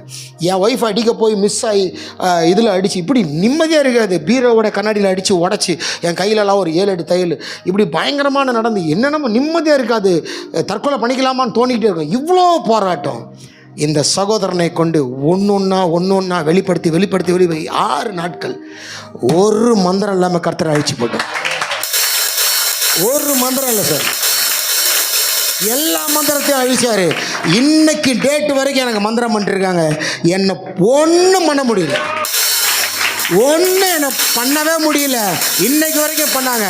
கர்த்தர் என்னை 10 வருஷம் முன்னாடி திரும்பவும் என்னை கும்கின்ற அந்த சொயின் ஒரு பாட்டு மூலிமா திருப்பி என்னை கொண்டு வந்து எவெல்லாம் என்னை மந்திரம் பண்ணானோ அத்தனை பேர் கண் முன்பாக என்னை உயர்த்தி மீண்டும் பெரிய இடத்துல வச்சு ஆந்திராவில் என்னை கூப்பிட்டு போயிட்டு இருக்கிற எல்லா பெஸ்ட்டு ஹீரோக்களோடும் பெஸ்ட்டு டேரக்டரோடும் பண்ண ஆரம்பித்து அங்கேருந்து எனக்கு பெரிய வீடு வாசல் கொடுத்து பெரிய லெவலுக்கு என்னை உண்டாக்கி அத்தனை பேர் கண்ணு முன்னாடியும் நான் சாகவே முடியாதரா, இவனை சாகவே அடிக்க முடியாதுன்னு ப்ரூவ் பண்ணி என் கூட இருந்து இன்னைக்கு வரைக்கும் என்னை நடத்திட்டு வர்றார். இயேசு நல்லவர் என்பதை ருசித்து பாருங்கள். அவர் மேல் நம்பிக்கையா இருக்கிற நீயும் அவரும் பாக்கியவதி. ஐயா அம்மா நான் முடிக்கிறேன். ஒன்று தாங்க. எவ்வளவும் எதுக்கு தருமா இந்த கதையெல்லாம் நான் இவ்வளோ சொன்னேன், என் சம்பவம்லாம் இவ்வளோ சொன்னது இயேசு நல்லவர்ன்ற ஒரே வேர்டுக்காகத்தான் சார். இந்த வாழ்க்கையில் எங்கள் வாழ்க்கையை இன்னைக்கு நாங்கள் செத்துருந்தா 4 கல்லறை முளைச்சிருக்கோம். எங்கள் அப்பா அம்மா கல்லறை இருக்குது கீழ்ப்பா கார்டனில், பக்கத்தில் 4 கல்லறை இருந்திருக்க வேண்டிய இடத்துல இருந்து அப்படி நடக்க விடாமல் என் தலையை உயர்த்தி என்னையும் மனைவியும் வெட்கப்படுத்தாமல் நாங்கள் சாக கிடந்த எங்களை தூக்கி நிமிர்த்தி எவன்லாம் என்ன சாவடிக்கணும்னு நினச்சானோ அவன் முன்னாடி கொண்டு வந்து முடிஞ்சா தொடரான்னு இன்னைக்கு வரைக்கும் சவால் விட்டு கொண்டிருக்கிற இந்த இயேசு உனக்கும் அதான் செய்வார். ஐயா, நான் ஒன்று கேட்குறேன், என்னை விட நீங்கள் இந்த பாதை வழியெல்லாம் கடந்து போயிருக்கீங்களா சார்? போயிருக்கீங்களாம்மா? இந்த அளவுக்கு கஷ்டப்பட்டுருக்கீங்களா நீங்களா? இந்த அளவுக்கு நிம்மதி போயிருக்கா? தற்கொலைக்கு போயிருக்கீங்களா? இந்த அளவுக்கு மந்திரத்தில் அனுப்பப்படுறீங்களா? ஐயா, என்னையே காப்பாற்றிட்டாரா? உன்னை விட்டுருவாரா? ஐயா, என்னையே காப்பாற்றிட்டாரு. அவருக்கு உன் வேலை எம்மாத்திரம், உன் கல்யாணம் எம்மாத்திரம், உன் படிப்பு எம்மாத்திரம், உன் பிள்ளைங்களுக்கு குழந்தை பிறக்கிறது எம்மாத்திரம், உன் நோய் தீர்வது எம்மாத்திரம். ஐயா, இந்த இயேசுவால் எல்லாம் முடியும் சார். சார், இது முடியாதுன்னு ஒன்றுமே கிடையாது சார். அவரால் எல்லாம் செய்ய முடியும். அவரை நம்பிட்டீங்கல்ல, நீங்கள் சாதாரண ஆள் இல்லை சார். இன்றைக்கி உங்களை பார்த்தா ரொம்ப நார்மலாக தெரியுது. நீங்களே அவங்கள பார்த்தா ஆமாம் இவன் என்ன நார்மலாக இருக்கா, அவங்க சொல்லுவாங்க நீ மட்டும் என்ன நார்மலாக இருக்காரு. உங்களை நம்ம பார்க்குற மாதிரி கர்த்தர் பார்க்கலங்க. உங்களை ராஜாக்களாகவும் ஆசாரியர்களாகவும் பார்க்கிறார். இந்த சேலைக்குள்ளே, இந்த பேண்ட் ஷர்ட்டுக்குள்ளே இருக்கிற நீ உன்னை சாதாரணமாக நினைக்கலாம், ஆனால் பரலோகம் உன்னை வேறு மாதிரி பார்க்குது. நீங்கள் சாதாரண ஆட்கள் இல்லை. இந்த சபைக்கு வருகிறீர்கள், சாதாரண இல்லைங்க இந்த சபை. நீங்கள் இவருங்க இந்த சபையில் எடுத்த டெஸ்ட் பண்ணி தான் இப்போ நான் சொன்னேனே அத்தனையும் 1.25 ஹவர் யூடியூப்பில் ஓடிட்டுருக்கு. 8.5 லட்சம் பேர் பார்த்துருக்கான். அத்தனை பேரை எனக்கு ஃபோன் பண்ணி ஆசீர்வாதமாக முதல் இந்த சபையை தான் எடுத்தோம். பிரதர் இமானுவேல் மூலிமா தான் அதை எடுத்து டெலகாஸ்ட் பண்ணவே ஆரம்பித்தோம். இங்கே உண்டான எடுக்கப்பட்ட இந்த சாட்சி 8.5 லட்சம் பேர் பார்த்து இன்னும் தொடர்ந்து போய்கிட்டே இருக்குது. எத்தனை பேருக்கு அது ஆசீர்வாதமாக இருக்கும்? இப்போ நீங்கள் சொல்லுங்கள், இப்போ நான் சொன்னதெல்லாம் உங்களுக்கு ஆசீர்வாதமாக இருந்துச்சா இல்லையா? நான் சொல்கிறேன், உங்களுடைய விசுவாசம் தாறுமாறாக மேலே போயிடுச்சு. இப்போ ஆமாவா இல்லையா சார்? இப்போ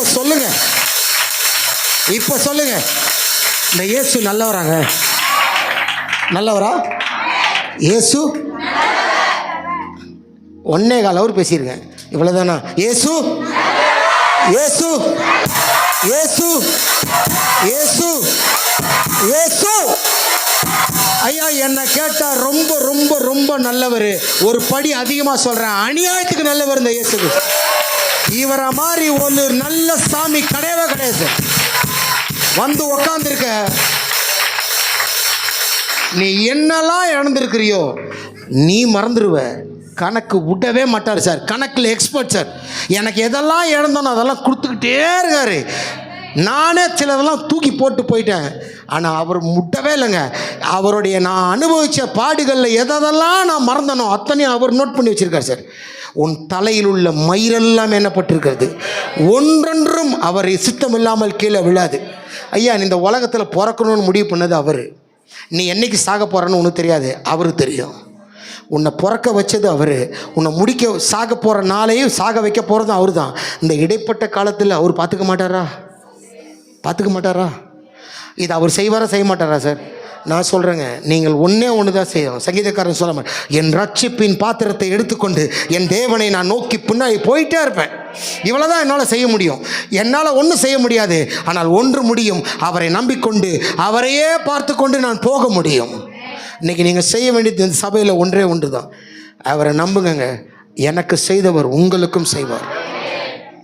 என் வாழ்க்கையை மரணத்திலிருந்து தூக்கி எடுத்தவர் உங்கள் வாழ்க்கையும் அப்படியே செய்வார். இவ்வளவு பெரிய போராட்டத்திலிருந்து தூக்கி எடுத்தவர் உங்கள் வாழ்க்கையில் இருக்கிறதெல்லாம் ஒன்றுமே இல்லைங்க. கடல் மேல் நடந்தவருக்கு உன் பிரச்சனை ஏமாத்திரம், மரணத்தை ஜெயித்து உடச்சிக்கிட்டு மேலே வந்தவருக்கு உன் போராட்டம் ஏமாத்திரம். கொஞ்சம் யோசிச்சு பாருங்கள். நீ யாரோ எவரோ என்ன போராட்டத்தில் இருக்கீங்களோ எனக்கு தெரியாது, ஆனால் என்னால் ஒன்று மட்டும் கேரண்டியாக சொல்லிட்டு போக முடியும், இன்றைக்கி இரவு வேலையில் இயேசு நல்லவர் சார். அவர் ருசிச்சு பாருங்கள் சார், கைவிடவே மாட்டாருங்க. எந்த சூழ்நிலையில் கைவிட மாட்டாருங்க. முடிஞ்சிருச்சுன்னு நீங்கள் நினைப்பீங்க, இயேசுவோட டிக்ஷனரியில் முடிவே கிடையாதுங்க. அவரது எல்லாமே கமா போட்டு அடுத்த லெவலுக்கு மேலே கூட்டு போயிடுவார். அவரை நம்பி வந்த நீங்கள் பாக்கியவதிகள், நீங்கள் பாக்கியவான்கள். ரொம்ப நேரம் பேசிட்டேன், ரொம்ப பொறுமையாக கேட்டீங்க, ரொம்ப நன்றி. Thank you sister, thank you brother. ரொம்ப